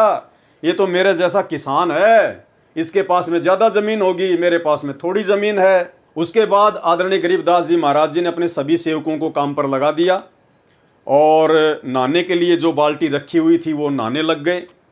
नहाने के बाद में जब वो अपनी धोती बांधने लगे तो आदरणीय गरीबदास जी महाराज जी ने अपनी उंगली पर चोट लगने का अभिनय करते हुए पास में बैठे हुए झूमकरा उर्फ राम राय से कहा कि वे राम राय मेरी उंगली के चोट लग गई, मेरी धोती के गांठ लगा दे, यानी मेरी धोती बांध दे।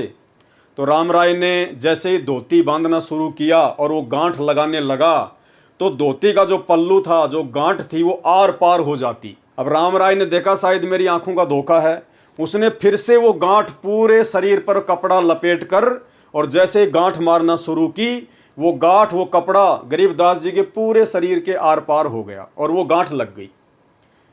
तीसरी बार उसने ऐसा ही किया कि हो सकता है मेरी आंखों का धोखा हो। फिर से उन्होंने गरीबदास जी के पूरे शरीर के वो कपड़ा लपेट कर और जैसे गांठ मारना शुरू की तो कपड़ा शरीर के आर पार होता हुआ उस कपड़े के गांठ लग गई। फिर राम राय ने ऊपर देखा तो राम राय जी श्री विष्णु जी के भगत थे, विष्णु जी की भक्ति किया करते थे। और परमात्मा का विधान है कि इस मोक्ष के टाइम से पहले, इस बिचली पीढ़ी वाले समय से पहले जो भी भगत जिस भी भगत की, अवतार की या किसी की भी वो पूजा करता है अपना इष्ट मानकर, परमात्मा उसी रूप में उसको दर्शन दिया करते थे। तो जैसे ही झुमकरा ने ऊपर देखा, क्योंकि गरीबदास जी ने कहा, अरे भाई झुमकरा क्या हुआ, अरे मैं तो तेरे जैसा एक किसान हूँ, तेरे जैसा जमींदार हूँ, तेरे से गांठ क्यों नहीं लग रही। तो जब झुमकरा ने ऊपर देखा तो विष्णु जी के रूप में आदरणीय गरीबदास जी ने उनको दर्शन दिए, और उस समय उनको अपनी गलती का एहसास हुआ कि ये तो स्वयं परमात्मा है, ये तो भगवान है, मैं ही धोखे में था। तो कहने का मतलब है आदरणीय गरीबदास जी महाराज जी ने ये लीला की, अपने आप को परमात्मा साबित किया कि मेरा नूरी शरीर है, मेरा सौद स्वरूपी शरीर है, मेरा शरीर तुम आम जीवों की तरह हाड़ मांस का नहीं है, क्योंकि वो कपड़ा शरीर से आर पार होके गांठ लग रही थी। ठीक इसी प्रकार भाई और बहनों, सतगुरु रामपाल जी परमेश्वर जी के जीवन को जब आप देखेंगे, जब आप उनके भक्तों के इंटरव्यू सुनेंगे, या सतगुरु रामपाल जी परमेश्वर जी के मुख कमल से जो इन्होंने अपने भक्तों के इंटरव्यू सुनाए हैं, जब आप वो सुनोगे तो आपको पता चलेगा कि भगत जब सतगुरु रामपाल जी परमेश्वर जी के चरणों की सेवा किया करते थे, उस समय सतगुरु रामपाल जी परमेश्वर जी के चरण फोम से भी ज़्यादा मुलायम, फोम से भी ज़्यादा मुलायम, ना कोई हड्डी, ना किसी प्रकार का अन्य कोई आडंबर जो आप और हमारे इस हाड़ मांस के शरीर में होता है। एक भगत ने तो स्पेशल सतगुरु रामपाल जी की यही सोचकर परीक्षा ली थी कि अगर परमात्मा होगा तो हमारे जैसे उनके शरीर में हड्डियां नहीं होंगी, बिल्कुल कोमल शरीर होगा, रुई जैसा, जैसे कबीर जी का था। और जब वो भगत ये सोचकर सतगुरु रामपाल जी के चरणों की सेवा करने गया तो बिल्कुल उसने वैसा ही पाया, बिल्कुल वैसा ही, और वो अचंभित हो गया। तो सतगुरु रामपाल जी परमेश्वर जी ने कहा कि भगत देख, गुरु अपने चेले की परीक्षा लेके फिर उसको नाम दीक्षा देता है, लेकिन तूने तो अपने गुरु की परीक्षा ली है। अब यदि तू इस भक्ति मार्ग से हट गया तो परमात्मा तुझे कभी भी क्षमा नहीं करेगा।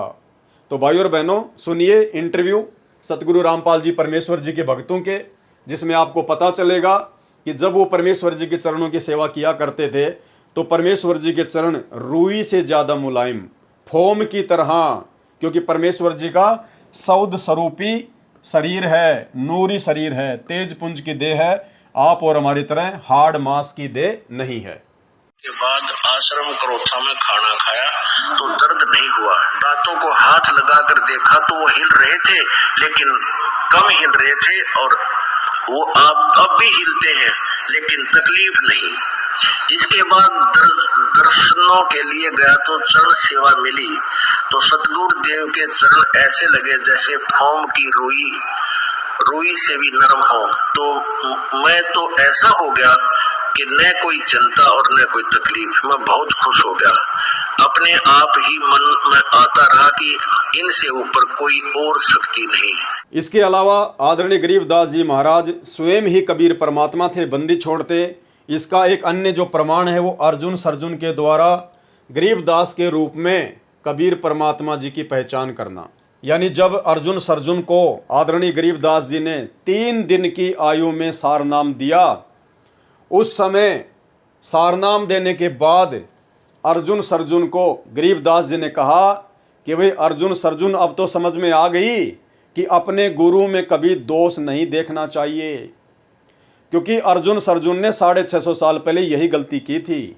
उन्होंने लोगों के कहने पर अपने गुरु के ऊपर संदेह कर लिया।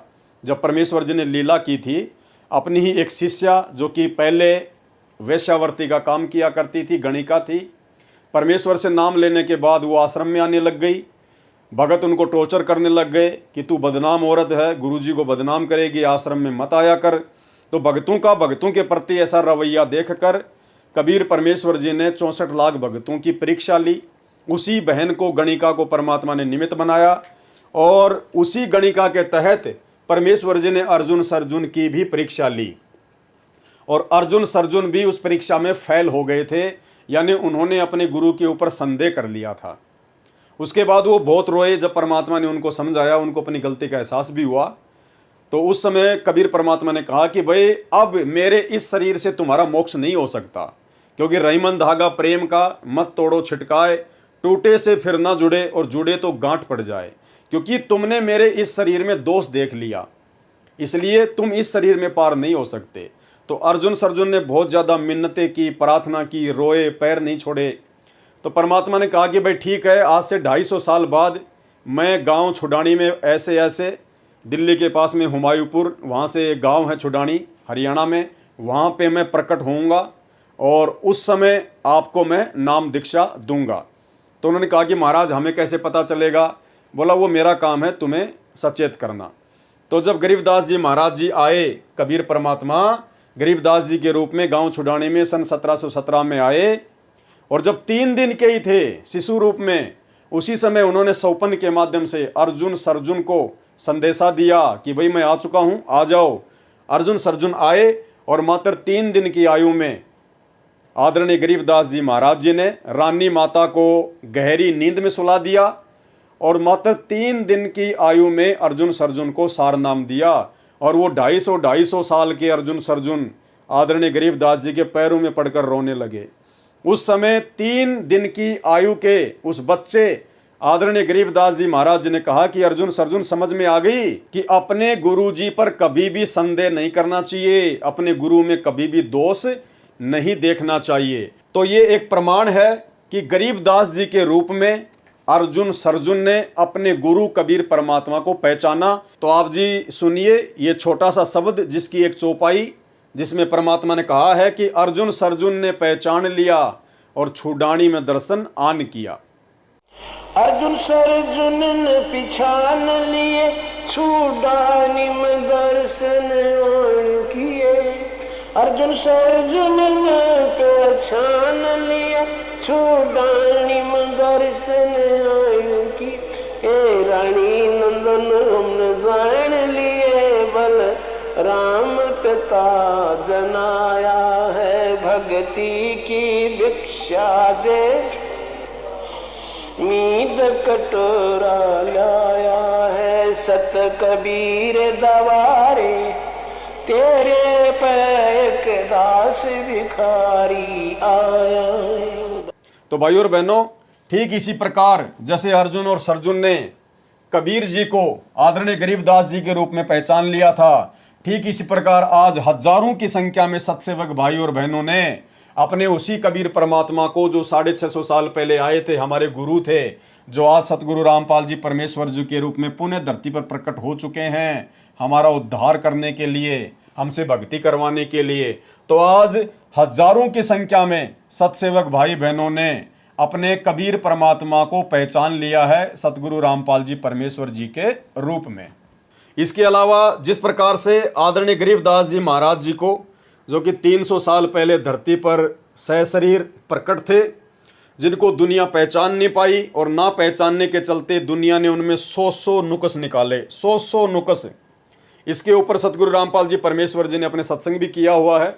छोटा सा सत्संग 2 मिनट का सुन लीजिए, जिसमें गुरुदेव भगवान ने कहा है कि गरीबदास जी महाराज जी को ना पहचान कर दुनिया ने उनमें 100 नुक्स निकाले, उनको बावड़ा कहा, उनको पागल कहा, ना जाने क्या क्या उपाधियां उनको दी। और भोग की आरती के शब्द में हम पढ़ते हैं कि जीव जो ना सत्संग में आया, भेद ना उसे भजन का पाया।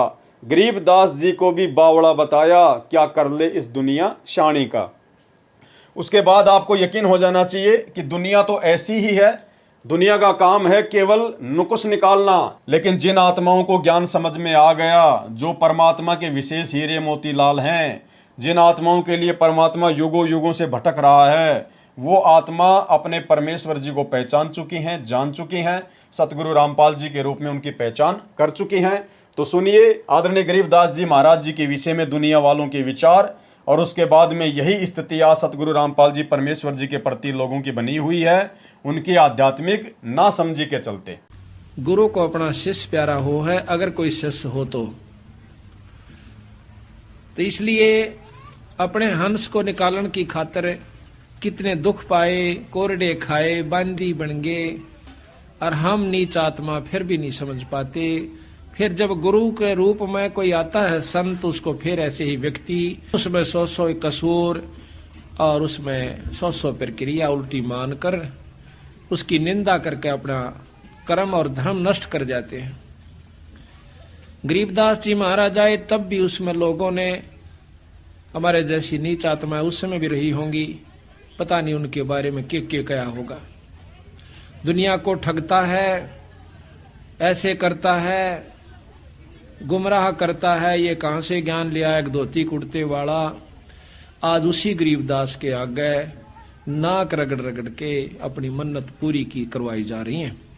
बंदी छोड़ कहते हैं कि अगर जब वो शरीर में थे, बंदी छोड़ की बातों पर विश्वास करके पूरी रूप से उसको परमात्मा स्वरूप मान लेते थे तो भगवान ही, लेकिन उस समय स्वीकार नहीं किया। उस समय स्वीकार कर लेते तो हम सतलोक में होते, तब तो हम सियाणे बने, होशियार बन गए, और यही कारण है चौथे युग में धक्के खा रहे। इसके अलावा भाई और बहनों, आदरणीय गरीबदास जी महाराज 12वें पंथ के संचालक थे, 12वें पंथ के संचालक।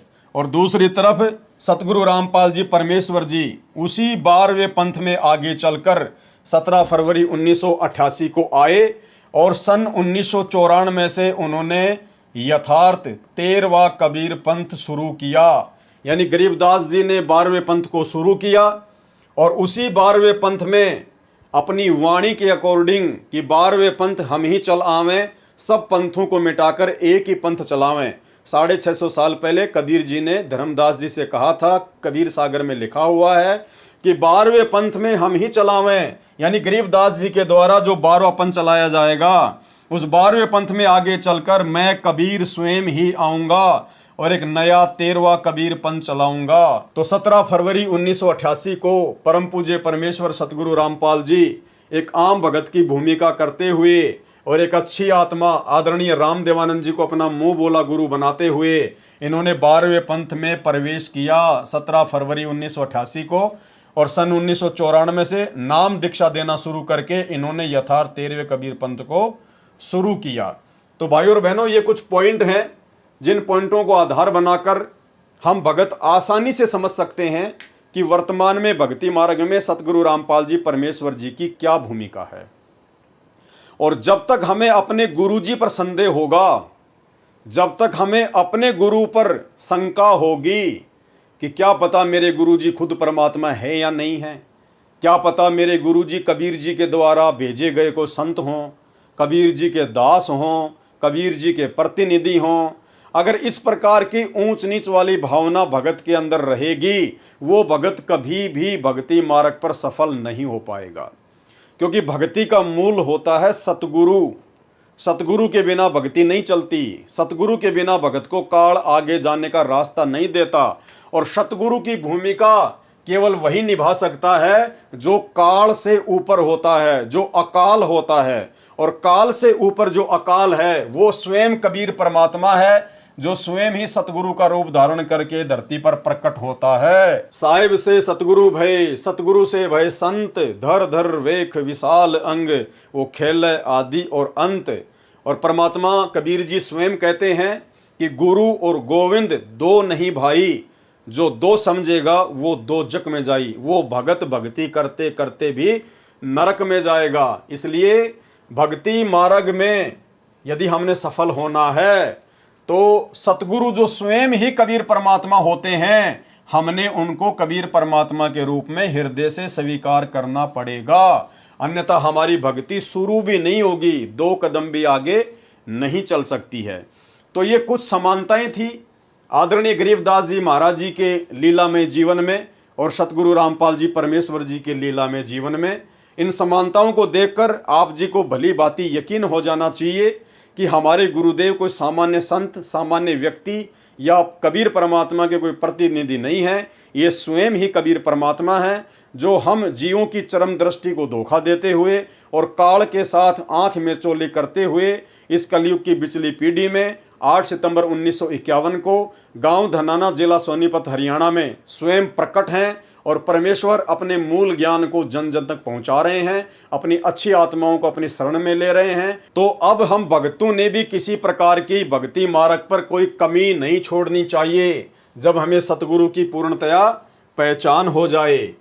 इसके अलावा भाई और बहनों, ये आदरणीय गरीबदास जी महाराज जी का संक्षिप्त जीवन परिचय लिखा हुआ है इसी भक्ति बोध पुस्तक में, जिसमें तीनों समय की आरतियां हैं। और आदरणीय गरीबदास जी महाराज जी का संक्षिप्त जीवन परिचय लिखते हुए इसमें क्या बताया गया है। महाराज गरीबदास जी का प्राकाट्य यानी कब वो प्रकट हुए, सन 1717 व विक्रमी संवत 1774 को बैसाख उतरते की पूर्णिमा के दिन ब्रह्म मुहूर्त में श्री बलराम जी के घर माता रानी की कोख से गांव छुड़ानी, जिला झज्जर, प्रांत हरियाणा में हुआ। विक्रमी संवत 1784 में बंदी छोड़ कबीर साहेब कबीर देव ने सतलोक से आकर महाराज जी को दर्शन व दीक्षा दी। जब महाराज जी गऊ चराने के लिए कबलाना गांव की तरफ लगभग 1.5 किलोमीटर दूर खेतों में गए हुए थे, जिसे नल्ला कहते हैं, महाराज जी के 6 संतान थी, 4 लड़के और 2 लड़कियां।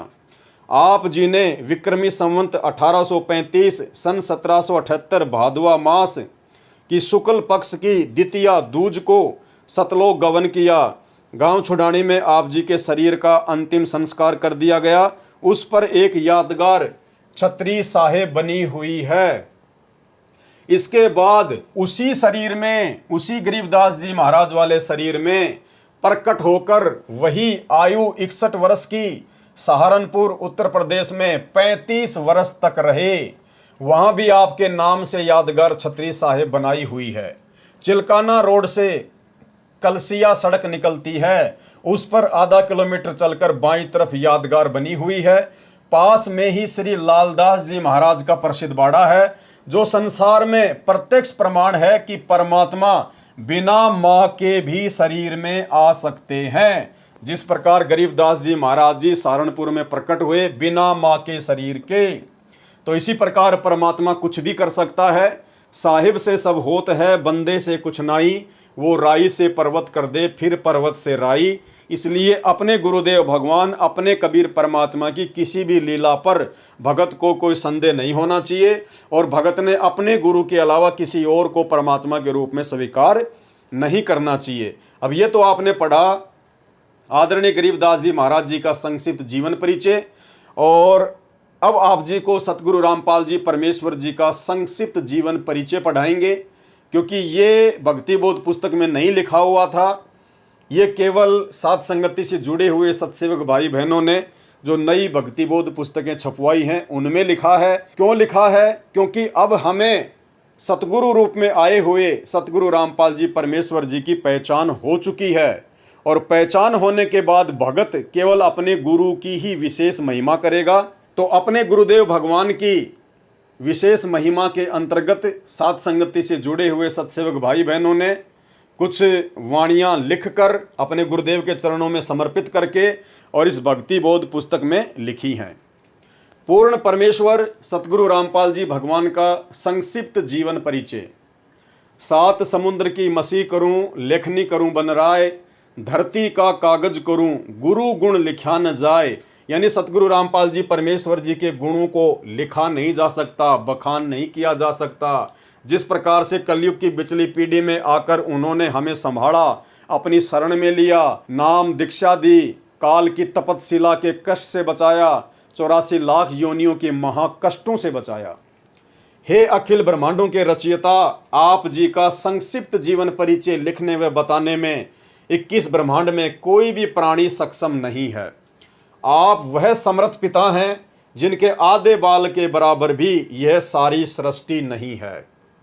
अतः संक्षिप्त जीवन परिचय शब्द के प्रयोग के लिए हम क्षमा प्रार्थी हैं, परंतु भाई बहनों को आपकी अंश मात्र जानकारी के लिए इस शब्द का प्रयोग करना मजबूरी वश लेना पड़ रहा है। परमेश्वर आप जी यानी सतगुरु रामपाल जी परमेश्वर जी, आप जी की अमरवाणी कहती है कि चारों युग में हम पुकारें, कूक कहा हम हेल रे, हीरे मोती माणक बरसे, ये जग चुगता ढेल रे। अर्थात काल जाल से अपनी आत्माओं को चेताने व निज घर की जानकारी देने के लिए आप कबीर देव सत्य पुरुष सतगुरु रामपाल जी सतलोक से चलकर चारों युगों में स्वयं ही आते हैं। सतयुग में सत सुकृत ऋषि नाम से, त्रेता युग में मुनिंद्र ऋषि नाम से, द्वापर युग में करुणामय ऋषि नाम से, और कलयुग की प्रथम पीढ़ी में कबीर देव नाम से। उसके लगभग 250 वर्ष बाद आदरणीय गरीबदास जी महाराज के नाम से, और अब बिचली पीढ़ी में 8 सितंबर 1951 को गांव धनाना, जिला सोनीपत, हरियाणा में अपने विधान अनुसार अतिथि रूप में धरती पर संत रामपाल दास नाम से प्रकट हो चुके हैं। यानी आज से 650 साल पहले जब काशी के बनारस में कबीर परमात्मा प्रकट हुए थे तो वे अतिथि रूप में प्रकट हुए थे। अतिथि रूप का मतलब होता है जिसके आने की तिथि पूर्व निर्धारित ना हो, उसको कहते हैं अतिथि, जो बिना बताए आ जाए। तो वर्तमान में 8 सितंबर 1951 को परमेश्वर रामपाल जी धरती पर अतिथि रूप में प्रकट हैं। यानी किसी भी शास्त्र में, किसी भी सदग्रंथ में ये प्रमाण नहीं है कि सतगुरु रामपाल जी 8 सितंबर 1951 को ही प्रकट होंगे। तो इसलिए आज परमात्मा अतिथि रूप में धरती पर प्रकट हैं। अपने नाम के आगे दास शब्द, वह परमात्मा कौन? सतगुरु रामपाल जी सिर्फ हम आत्माओं को दास शब्द की परिभाषा समझाने के लिए लगाते हैं। साहिब से सतगुरु भये, सतगुरु से भये संत, धर धर वेख विशाल अंग, खेल आदि और अंत। इस अमरवाणी के अनुसार सत्य पुरुष ने, सतगुरु रामपाल जी परमेश्वर जी ने 8 सितंबर 1951 के दिन प्रकट होकर 17 फरवरी 1988 तक एक साधारण से किसान परिवार में हमारी चरम दृष्टि को धोखा देते हुए दो अच्छी आत्माओं भगतमती इंद्रो देवी व भगत नंदराम जी को अपने मुंह बोले माता पिता के रूप में इस नश्वर संसार में लीला करने हेतु स्वयं के आने अर्थात प्रकट होने के लिए निमित्त बनाया। 17 फरवरी 1988 को ठीक उसी तरह कबीर सागर में लिपिबद्ध अपनी वाणी के अनुसार 650 साल पहले की तरह गुरु शिष्य परंपरा व भगत बनकर हम जीव आत्माओं को एक भगत के लक्षण समझाने के लिए जैसे पंडित रामानंद जी को मुंह बोला गुरु बनाया था, ठीक उसी तरह जगत गुरु होने के उपरांत भी 17 फरवरी 1988 को आदरणीय रामदेवानंद जी को अपना मुंह बोला गुरु बनाकर 12वें पंथ में प्रवेश किया तथा उसके बाद सन 1994 से सत्संग व नामदान देना शुरू करके सच्चे सतगुरु की भूमिका निभा रहे हैं। आप स्वयं कबीर देव हैं। मर्यादा में रहकर भक्ति करने वाली अनेक आत्माओं को आपने जीवन दान व आध्यात्मिक सुख देने के साथ साथ शास्त्र अनुसार भक्ति देकर मोक्ष का मार्ग भी दिखा दिया। सन 1994 से आज तक आप जी ने परमार्थ के लिए निस्वार्थ भाव से जो संघर्ष करके दिखाया है, यह आपकी दयालुता, साधुता व समर्थता का प्रमाण है। वेदों में लिखित अपनी महिमा व गुणों को सत्य साबित करने के लिए कि वह परमात्मा कमल के विकसित फूल पर शिशु रूप में प्रकट होकर कुंवारी गाय के दूध से अपनी परवरिश करवाता है, वह परमात्मा मुर्दों को जीवन देकर 100 वर्ष की उम्र प्रदान कर सकता है, निर्धन को धन देकर सुखी कर सकता है, कोढ़ी व रोगी को स्वस्थ करके नया जीवन दे सकता है, वह बांझ को पुत्र तथा अंधे को आंख दे सकता है, आदि आदि वेदों में वर्णित महिमा को यथार्थ रूप देने के लिए चारों युगों में मात्र एक एक जीवन किसी तालाब में विकसित कमल के फूल पर शिशु रूप में प्रकट होने की लीला करते हैं। अन्यथा आप जी परमेश्वर सतगुरु रामपाल जी भगवान को किसी तालाब या कमल के फूल या शिशु रूप में प्रकट होने की कोई आवश्यकता नहीं है। आप जी जब चाहें, जहां चाहें, जिस रूप व अवस्था उम्र में प्रकट होना चाहे हो सकते हैं। जैसे नानक जी को बेई नदी व धर्मदास जी को मथुरा में जिंदा महात्मा के रूप में प्रकट होकर ज्ञान समझाया, 1392 में प्रकट होकर तैमूर लंग को 7 पीढ़ी के राज्य का आशीर्वाद दिया।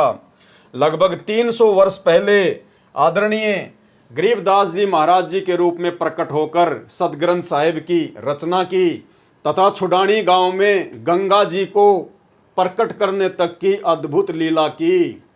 लगभग 60-65 वर्ष तक छुडानी से निर्वाण होने के बाद 35 वर्ष तक उसी रूप में सहारनपुर उत्तर प्रदेश में अपने प्रिय भगत भूमड़दास सैनी के बाग में रहने की लीला की और आज साक्षात अपने वास्तविक सतलोकीय स्वरूप में सतगुरु रामपाल जी के नाम से 8 सितंबर 1951 से हम सबके समक्ष प्रकट हैं। हे जगन्नाथ, आपकी लीला अद्भुत है। हे अविगत परमेश्वर, आप जी की गति को कौन जान सकता है। हे देवों के देव महादेव, आप जी स्वयं अपनी कृपा व आशीर्वाद से अपनी समर्थता व गति का अंश मात्र आभास करवाकर दया करते हैं। हे दयालु परमेश्वर, अपनी भोली व नासमझ साध संगत पर अपनी प्रेम दृष्टि, आशीर्वाद व कृपा दृष्टि बनाए रखना। हमारी आप जी से दंडवत प्रार्थना है कि हमारे अंदर भक्ति, कसक व चाहत बनी रहे। हे प्रभु, इतनी दृढ़ता भी देना, चाहे ब्रह्मा विष्णु महेश काल व दुर्गा भी हमें आपकी सत भक्ति से विचलित करना चाहें तो भी हम डगमग ना हों। मन चाहता है इस तुच्छ जिव्या से ऐसे ही आपकी महिमा का बखान करते रहें, लेकिन आप अंतर्यामी की महिमा का बखान करने में हम जीव पूर्णतया सक्षम नहीं हैं। बंदी छोड़ सतगुरु रामपाल जी परमेश्वर जी।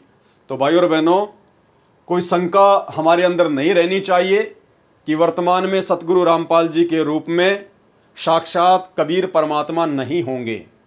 स्वयं कबीर परमात्मा ही बैठे हैं। बस आप और हमारी चरम दृष्टि को धोखा देते हुए परमेश्वर इस काललोक में लीला कर रहे हैं, क्योंकि परमेश्वर अपने तत्व ज्ञान से आप और हमारे से हमारी आत्मा की आंखों को खोलकर अपनी पहचान करवाना चाहते हैं, और हम भक्तों ने जल्द से जल्द अपने प्रभु की पहचान कर लेनी चाहिए। इसके अलावा भाइयों और बहनों, सतगुरु रामपाल जी परमेश्वर जी की महिमा के अंतर्गत एक भगत है हरियाणा से, सुरेश दास, जो कि सतगुरु रामपाल जी परमेश्वर जी के चाचा का लड़का है।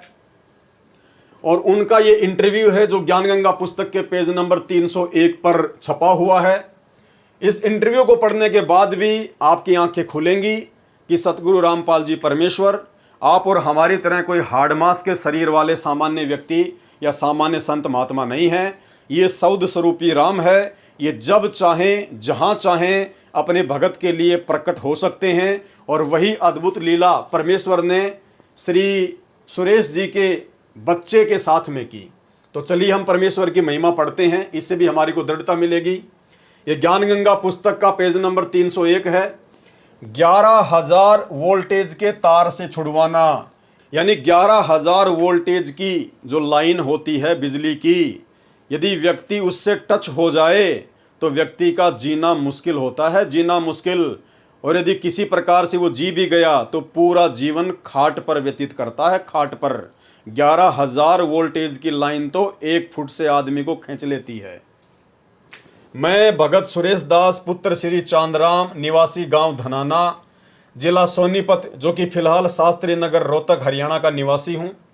सतगुरु जी से नाम उपदेश लेने से पहले मेरे घर की आर्थिक स्थिति बहुत कमजोर थी। परिवार का कोई भी ऐसा सदस्य नहीं था जो कि कभी बीमार न रहता हो। मेरी पत्नी को भूत प्रेत बहुत ही ज़्यादा परेशान करते थे। इतना कष्ट रहने के बावजूद हम देवी देवताओं की बहुत पूजा करते थे तथा मेरी हनुमान जी में बहुत ज़्यादा आस्था थी। लेकिन घर में संकट पर संकट आते जा रहे थे, किसी भी काम में बरकत नहीं हो रही थी। पूर्ण परमात्मा सतगुरु रामपाल जी महाराज जी मेरे परिवार के होने के कारण हम उनको पूर्ण परमात्मा नहीं मान पाए, क्योंकि भाइयों और बहनों, जाहिर सी बात है, हरियाणा में कहावत है कि घर का जोगी जोगना, बाहर का जोगी सिद्ध, और दीपक तले हमेशा अंधेरा ही रहता है। तो सुरेश जी कह रहे हैं कि सतगुरु रामपाल जी मेरे परिवार से होने के कारण हम उनको परमात्मा नहीं मान पा रहे थे, हम उनको एक संत भी नहीं मान पा रहे थे, जिसका खामियाजा हमें कई वर्षों तक झेलना पड़ा।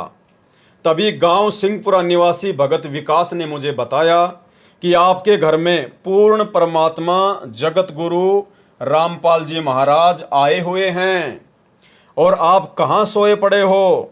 तो मैंने कहा कि काल ने हमें कष्ट ही इतना दे रखा है कि हमें वहाँ के बारे में जानने का टाइम ही नहीं मिला। सारा समय डॉक्टरों के चक्कर काटने में चला जाता है, ऊपर से आर्थिक तंगी भी बहुत रहती है। उस भगत ने मुझे काफ़ी समझाया, पूर्ण परमात्मा की ऐसी दया हुई कि मैं संत रामपाल जी महाराज से नाम उपदेश लेने के लिए अक्टूबर 2010 में सतलोक आश्रम बरवाला में पहुंचा। नाम उपदेश लेने के बाद सतगुरु रामपाल जी ने अपना दया का पिटारा खोल दिया और मुझे वो सुख अनुभव होने लगे जिनका वर्णन इस जुबान से कर पाना बहुत मुश्किल है। मेरी पत्नी को भूत प्रेत सता रहे थे। सतगुरुदेव जी की दया से अब वह पूर्ण रूप से ठीक है। 7 सितंबर 2011 को, अब ध्यान से सुनना भगत भाई बहनों, क्योंकि इस घटना से अब ये प्रमाणित होगा कि सतगुरु रामपाल जी परमेश्वर सौद स्वरूपी हैं। वे जब चाहें जहां चाहें प्रकट हो सकते हैं। 7 सितंबर 2011 को मेरा लड़का मोहित, उम्र 12 साल, जो कि मेरे कहने पर मिस्त्री को बुलाने के लिए गया था, मेरा लड़का मिस्त्री के मकान की छत पर चढ़ गया तथा छज्जे पर चला गया। छज्जे के साथ ऊपर 11,000 वोल्टेज के बिजली के तार थे। लड़के तथा तारों के बीच में केवल 1 फुट की दूरी थी। जब वह उनके नजदीक गया तो तारों ने लड़के को खींच लिया और लड़के के सिर पर तार चिपक गया तथा 1 इंच गहरा घुस गया। वह मुंह जल गया और बिजली सारे शरीर में प्रवेश करके पैर के अंगूठे की हड्डी को तोड़कर निकलने लगी। उसी समय सतगुरु रामपाल जी महाराज आकाश मार्ग से आए तथा मेरे लड़के को बहुत ही चमकदार तेजोमय शरीर सहित दिखाई दिए, जैसे हजारों ट्यूबों का प्रकाश हो रहा हो। उन्होंने लड़के का हाथ पकड़कर बिजली से छुड़ाकर छज्जे पर लिटा दिया। फिर लड़के की सतगुरु जी से बहुत बातें हुई तथा जब सतगुरु जी जाने लगे तो लड़के ने पूछा कि गुरुजी कहाँ जा रहे हो? तो गुरुजी ने कहा कि बेटा मैं तेरे साथ हूँ, तू घबरा मत। उस समय मेरे लड़के मोहित की माता जी भी वहीं पर थी। उसने यह दृश्य अपनी आंखों से देखा तथा वह बहुत घबरा गई, क्योंकि लड़के के शरीर से बिजली के लपटें निकल रही थी। यानी परमेश्वर सतगुरु रामपाल जी जो उस समय किसी आश्रम में बैठे हुए थे, तुरंत परमेश्वर अपने भगत की रक्षा करने के लिए पहुंच गए। पहुंचूंगा क्षण एक में जन अपने के काज, हिरणा कुश उदर उदारिया, नरसिंह ज्यों धर ल्यूं साज। तो ये परमेश्वर है, नूरी शरीर है, सौद स्वरूपी राम है, स्वयं ये बंदी छोड़ है। और ऐसे ऐसे ना जाने कितने करतब, कितनी लीलाएं, कितने इस प्रकार के अद्भुत ये करिश्मे सतगुरु रामपाल जी परमेश्वर जी ने जब से उन्होंने अपना 13वां पंथ शुरू किया है सन 1994 से, ना जाने कितनी अद्भुत लीलाएं परमेश्वर ने अपने भक्तों के साथ में की हैं। उसके बाद हम लड़के को पीजीआई रोहतक हॉस्पिटल में लेकर गए। वहां पर भी लड़के को गुरुजी दिखाई दिए। वह मेरे लड़के ने कहा कि गुरुजी मेरे साथ है, आप घबराओ मत। यदि आज हम गुरुजी की शरण में नहीं होते तो हमारा लड़का आज जिंदा नहीं होता तथा मेरी पत्नी को भी प्रेत मार डालते। हम उजड़ने से बच गए। यह सतगुरु रामपाल जी महाराज जी की ही दया है। सर्व पाठकों से प्रार्थना है कि मेरी सत्य कथा को पढ़कर आप जी भी सतगुरु रामपाल जी महाराज जी के शरण में आकर अपना समय रहते कल्याण कराएं तथा प्रारब्ध में लिखे कर्मों के कारण जो घटनाएं घटनी होती हैं उनसे पूर्ण रूप से बचोगे। सतगुरु रामपाल जी महाराज के सत्संग वचनों में मैंने सुना था कि पूर्ण परमात्मा कबीर जी बंदी छोड़ हमारे सर्व पापों को नाश कर देते हैं।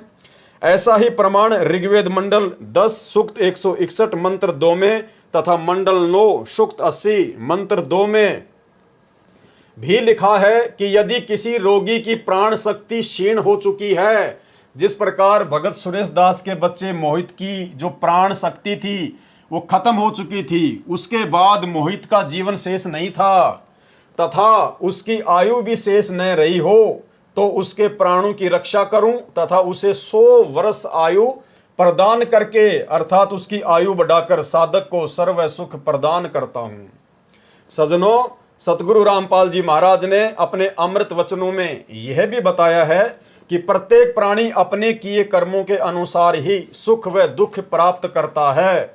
दुख तो पाप कर्मों का फल है तथा सुख पुण्य कर्मों का फल है। अभी तक सर्व संत आचार्य गुरु यही कहते हैं कि जो प्रारब्ध कर्म का भोग है वह तो प्राणी को भोग कर ही समाप्त करना होगा। हे सभ्य पाठकों, सतगुरु रामपाल जी महाराज कहते हैं कि पाप कर्म से दुख होता है। यदि पाप कर्मों का नाश हो जाए तो दुख का स्वतः ही अंत हो जाता है। यदि भक्ति करते करते भी पाप कर्म का फल अर्थात दुख भोगना ही पड़े तो भक्ति की आवश्यकता ही समाप्त हो जाती है। 7 सितंबर 2011 को हमारे प्रारब्ध कर्म के पाप के कारण मेरे पुत्र मोहित की मृत्यु होनी थी। हमारे सतगुरु रामपाल जी महाराज जी की कृपा से परम पूज्य कबीर परमेश्वर जी ने हमारे पाप का नाश कर दिया तथा मेरे बच्चे की जीवन रक्षा करके आयु बढ़ा दी। यदि 7 सितंबर 2011 को प्रारब्ध कर्म के फल स्वरूप मेरा बेटा मर जाता तो हम सर्व परिवार के सदस्य भक्ति त्याग देते तथा नास्तिक हो जाते, क्योंकि हमें उस समय परमात्मा का पूर्ण ज्ञान नहीं था। अब भगवान पर अत्यधिक विश्वास हो गया है। यह भी विश्वास हो गया है कि परम पूज्य कबीर जी ही परमेश्वर हैं। ये पाप नाशक, सर्व सुखदायक व पूर्ण मोक्षदायक हैं तथा सतगुरु रामपाल जी महाराज उन्हीं के भेजे उनके अवतार हैं। अब ठीक है भाई और बहनों, उस समय इस आत्मा को भगत सुरेश दास को सतगुरु रामपाल जी परमेश्वर जी की वास्तविक परमात्मा वाली स्थिति का ज्ञान नहीं था।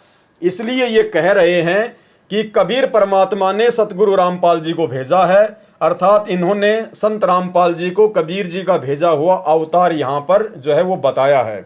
लेकिन ऐसा नहीं है।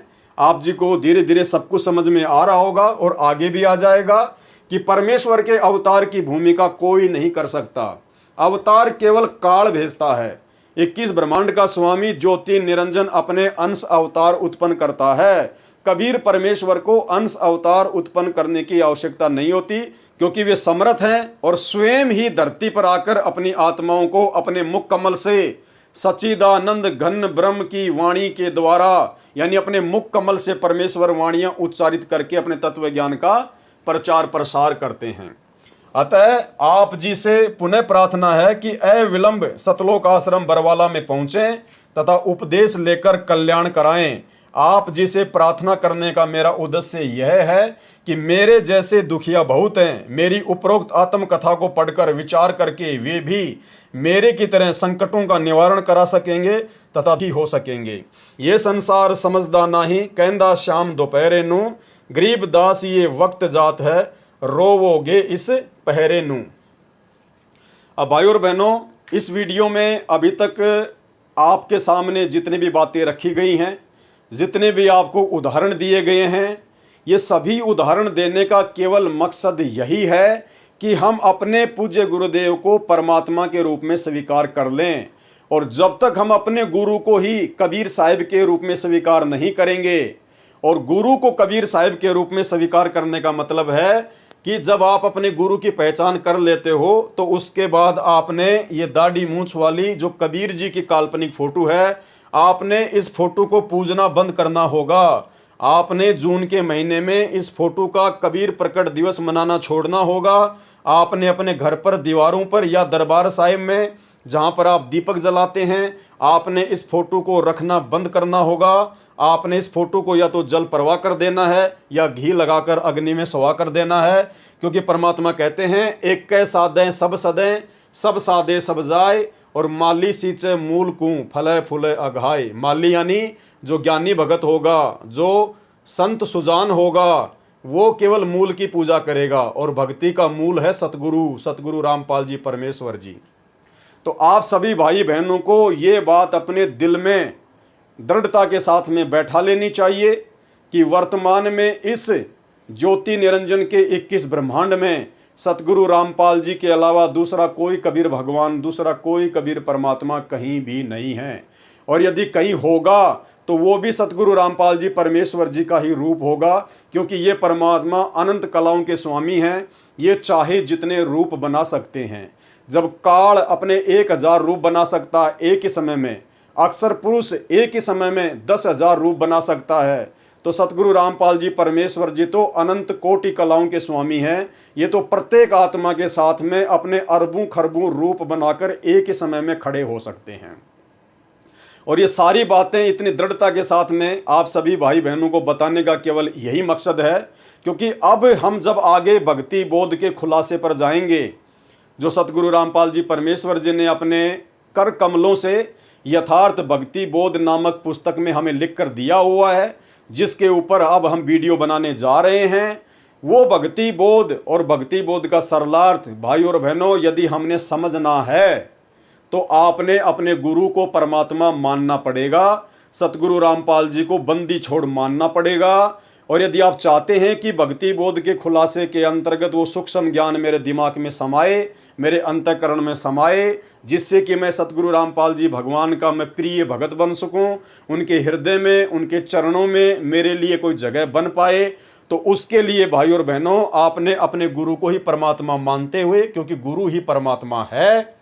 कबीर मार्ग में काल की भक्ति में गुरु परमात्मा नहीं होता, काल तक की भक्ति में गुरु अलग होता है, परमात्मा अलग होता है। केवल कबीर परमेश्वर की भक्ति में, और कबीर परमेश्वर की भक्ति में भी केवल उनके यथार्थ 13वें कबीर पंथ में ही गुरु स्वयं ही परमात्मा होता है। अन्य नकली जो कबीर पंथ है उनमें गुरु अलग हैं और कबीर जी तो फिर अलग हैं ही उनके लिए। लेकिन इस यथार्थ सत भक्ति युक्त 13वें कबीर पंथ में, जिसका संचालन स्वयं कबीर परमात्मा सतगुरु रामपाल जी ने सन 1994 में धरती पर प्रकट होकर किया है, इस मार्ग में कबीर परमात्मा स्वयं ही सतगुरु की भूमिका करते हैं, स्वयं ही ये गुरु हैं, स्वयं ही ये परमात्मा हैं। साहिब से सतगुरु भय, सतगुरु से भय साध, ये तीनों अंग एक हैं, गति कुछ अगम अगाध। तुम साहिब तुम संत हो, तुम सतगुरु तुम हंस, और गरीब दास तेरे रूप बिना और न दूजा अंश। परमात्मा स्वयं ही लीला कर रहे हैं। और जब तक हमें इतनी दृढ़ता नहीं आएगी तो भाई और बहनों हम भक्ति नहीं कर पाएंगे, हम भक्ति मार्ग पर एक कदम भी आगे नहीं बढ़ पाएंगे, हमारी भक्ति चलेगी नहीं। जब तक हम अपने गुरु को परमात्मा नहीं मानेंगे हमारी भक्ति चलेगी ही नहीं, और ना ही हमारे को आगे भक्ति बोध का सरलार समझ में आएगा। तो अब कल रात्रि 9 बजे हम जो वीडियो बनाने जाएंगे वो भक्ति बोध के सरलार्थ से शुरू होगा। अभी तक तो आपने केवल आदरणीय गरीबदास जी महाराज जी की जीवन लीला पढ़ी, और उससे पहले सतगुरु रामपाल जी परमात्मा ने जो भक्ति और साधना के विषय में जो मोटी मोटी बातें हमें बताई है, जो भक्ति बोध के खुलासे से पहले आप और हमारे लिए जानना बहुत ही ज़रूरी था। तो अभी तक ये जो भी 2-3 वीडियो बने हैं ये तो भक्ति बोध के खुलासे से पहले आप और हमारे अंतःकरण में ये बात दृढ़ता के साथ में समा जाए कि हाँ, जो भक्ति हम वर्तमान में कर रहे हैं यही भक्ति है, इसके अलावा सृष्टि में दूसरी कोई मोक्ष की भक्ति नहीं। और जो सतगुरु हमें सतगुरु रामपाल जी के रूप में आज मिले हैं, जिनकी हम शरणागत हैं, इनके अलावा दूसरा कोई कबीर भगवान नहीं, कोई कबीर परमात्मा नहीं। और अब हमने अपने गुरु जी के प्रत्येक वचन पर ब्लाइंड फेथ कर लेना चाहिए, अंधविश्वास कर लेना चाहिए। दुनिया भोके तो भोके, दुनिया जो मर्जी बोले हमारे बारे में या हमारे पूज्य गुरुदेव भगवान के बारे में, क्योंकि दुनिया तो बावड़ी है। भगत को दुनिया पागल नजर आती है ज्ञान आधार से, और जगत को भगत पागल नजर आता है उस जगत वाले भाई बहनों की अज्ञानता के चलते। तो भाई और बहनों अब हमने आगे बढ़ना है, पीछे नहीं मुड़ना है, क्योंकि परमात्मा कहते हैं सिंह सूरमा और कोयल के बच्चे और संत ये हमेशा आगे को बढ़ते हैं, ये कभी बैक नहीं होते। सिंह सूरमा शेर हैं गरजे और गाजे, बाकी दुनिया तो भेड़ हैं बिदके और भाजे। तो ना हमने कोई लोक लाज में फंसना है, ना हमने अपने अंदर मान बढ़ाई राग द्वेष ईर्ष्या का रोग पैदा करना है। हम साधक हैं, हमें समझ में आ गया कि बड़ी मुश्किल से बिल्ली के भाग से ये छीका टूटा है, हमें कलयुग की पिछली पीढ़ी में परमात्मा की शरण प्राप्त हुई है, ये मोक्ष का प्राइम टाइम है। अगर इस समय हम दृढ़ रहकर भक्ति मार्ग पर लगे रहे, टिके रहे, अपने गुरुजी के प्रत्येक वचन पर आंख बंद करके विश्वास करते रहे, प्रत्येक मर्यादा का उनके वचन का दृढ़ता के साथ में पालन करते रहे, तो इसी जन्म में हमारा बेड़ा पार है। और यदि इस जन्म में हम अपनी किसी भी नासमझी, लोकलाज, शर्मा शर्मी, दबाव, प्रेशर या गलती के कारण रह गए, हमारा पैर भक्ति से फिसल गया, तो भाइयों और बहनों, फिर परमात्मा कहते हैं सतगुरु विमुखा युग युग रोवे, फिर ना जाने कितने जन्म लेने पड़ेंगे, कहाँ कहाँ धक्का खाना पड़ेगा। आज हम सारी प्रोसीजर को पार करके इस समय में आए हुए हैं, और यदि पैर फिसल गया तो जो भक्ति आज हमने कर ली है, इस भक्ति का इतना ज़बरदस्त फल मिलेगा, हजारों युगों तक तो हम ब्रह्मलोक में रहेंगे, फिर स्वर्ग में रहेंगे, फिर ना जाने ब्रह्मा विष्णु महेश बनेंगे। परमात्मा कहते हैं ये काल फिर तुम्हारे को शिखर में टांग देगा, फिर धरती पर पटकेगा, राजा महाराजा बनाएगा, पूरी पृथ्वी का राजा बनाएगा।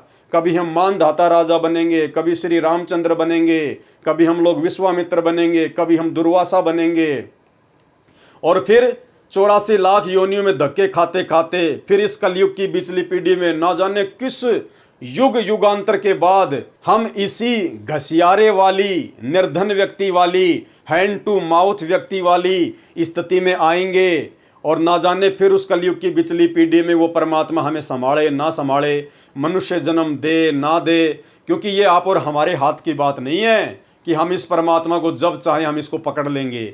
ये तो स्वयं परमात्मा की रजा होती है, उनकी विशेष मेहर होती है। वरना वर्तमान में हमें जो कलयुग की बिचली पीढ़ी में ये मनुष्य जन्म प्राप्त है, ये कोई योग या संयोग नहीं है, ये परमेश्वर जी के द्वारा जबरदस्ती जोड़ा गया महासंयोग है। अरे कलयुग की बिचली पीढ़ी, उसमें हमें मनुष्य जन्म और सतगुरु रामपाल जी का भी वर्तमान समय में आना, उसके बाद 8 अरब की जनसंख्या में से हमें अपनी शरण में लेना, शरण में लेके साध संगति से जोड़ना। आज भक्ति और भगवान के प्रति हमारे को इस कदर इतना ज्ञान होना, साध संगति से जुड़ के गुरु जी के प्रति इतना दृढ़ होना, इस फोटो को अपने घर से और दरबार से निकाल कर गुरु जी को अपने हृदय में बैठाना, घर को आश्रम बनाना, ज्ञान को आधार बनाना, ये कोई सामान्य बात नहीं है भाइयों और बहनों।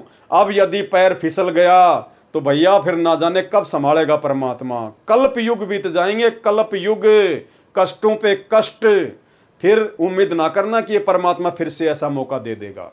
तो भाइयों और बहनों, भक्ति बोध के सरलार्थ के खुलासे के ऊपर आगे वीडियो बनाने से पहले ये बातें आप सभी भाई बहनों को जो परमेश्वर जी ने लिखी हुई हैं, और दास को जो परमात्मा ने थोड़ी बहुत सद्बुद्धि बख्शी हुई है, हम सभी भाई बहन जो आपस में मिलकर साध संगति कर सके, मैं भी दृढ़ हो सकूं परमात्मा के भक्ति मार्ग पर, और आप भाई बहनों को भी परमेश्वर के विषय में उन्हीं के आशीर्वाद से 2-4 बातें बताकर आपको भी गुरुदेव भगवान के चरणों के प्रति समर्पित कर सकूं। ये सारा खेल सतगुरु रामपाल जी परमेश्वर जी का है, ना मुझ पवन दास के कोई बस की बात है, ना आप भाई बहनों के समझने की कोई बस की बात है। करे करावे साइयां मन में लहर उठा, दादू सिर धर जीव के आप बगल हो जा। जिन आत्माओं को परमात्मा ने इसी कलयुग की बिचली पीढ़ी में इसी मनुष्य शरीर में पार करना होगा, उन्हीं आत्माओं के लिए परमात्मा इतना प्रयत्न स्वयं भी करता है। जैसा कि हिसार जेल में बैठ के भी परमात्मा को चैन नहीं है, 1-1 घंटे के सत्संग हमारे लिए भेज रहे हैं, और बाहर मुझ जैसे 2 कोटि के जीव को निमित्त बनाकर परमात्मा दिन रात किसी न किसी टॉपिक पर वीडियो बनवाते रहते हैं, ताकि हमारा संपर्क, हमारा तार भक्ति मार्ग से गुरुदेव भगवान के चरणों से जुड़ा रहे। तो भाइयों और बहनों, हाथ जोड़ के प्रार्थना है, और हम सभी भगत भाई बहन अपने परमपिता परमेश्वर जी से यही करबद्ध दंडवत होकर प्रार्थना करें कि परमेश्वर अब हमारी बिल्कुल भी ना चलने देना। हे परमात्मा, हम नादान हैं, 2 कोटि के जीव हैं, जड़ बुद्धि जीव हैं परमात्मा, हमारी कोई बुद्धि नहीं, कोई औकात नहीं, कोई हैसियत नहीं। परमेश्वर, हमने अपने जीवन की डोरी आप जी के हाथों में सौंप दी है। परमात्मा, हम आपके कुत्ते हैं, आप जैसा चलाना चाहो, जैसा आप हम आत्माओं के लिए उचित समझो परमेश्वर जी वही करना। आप हमारी इस मन की एक ना सुनना, और हमें अपने चरणों से लगाए रखना। बंदी छोड़ सतगुरु रामपाल जी परमेश्वर जी की जय हो। तो भाइयों और बहनों, कल रात्रि 9 बजे हम भक्ति बोध के सरलार्थ के खुलासे पर चलेंगे, जहाँ पर मंगलाचरण से हम शुरू करेंगे। तो सभी भाई बहन रात्रि 9 बजे जरूर जुड़ें। तब तक परमेश्वर हम सभी को आशीर्वाद दें और इजाज़त दें। बंदी छोड़ सतगुरु रामपाल जी परमेश्वर जी की जय हो।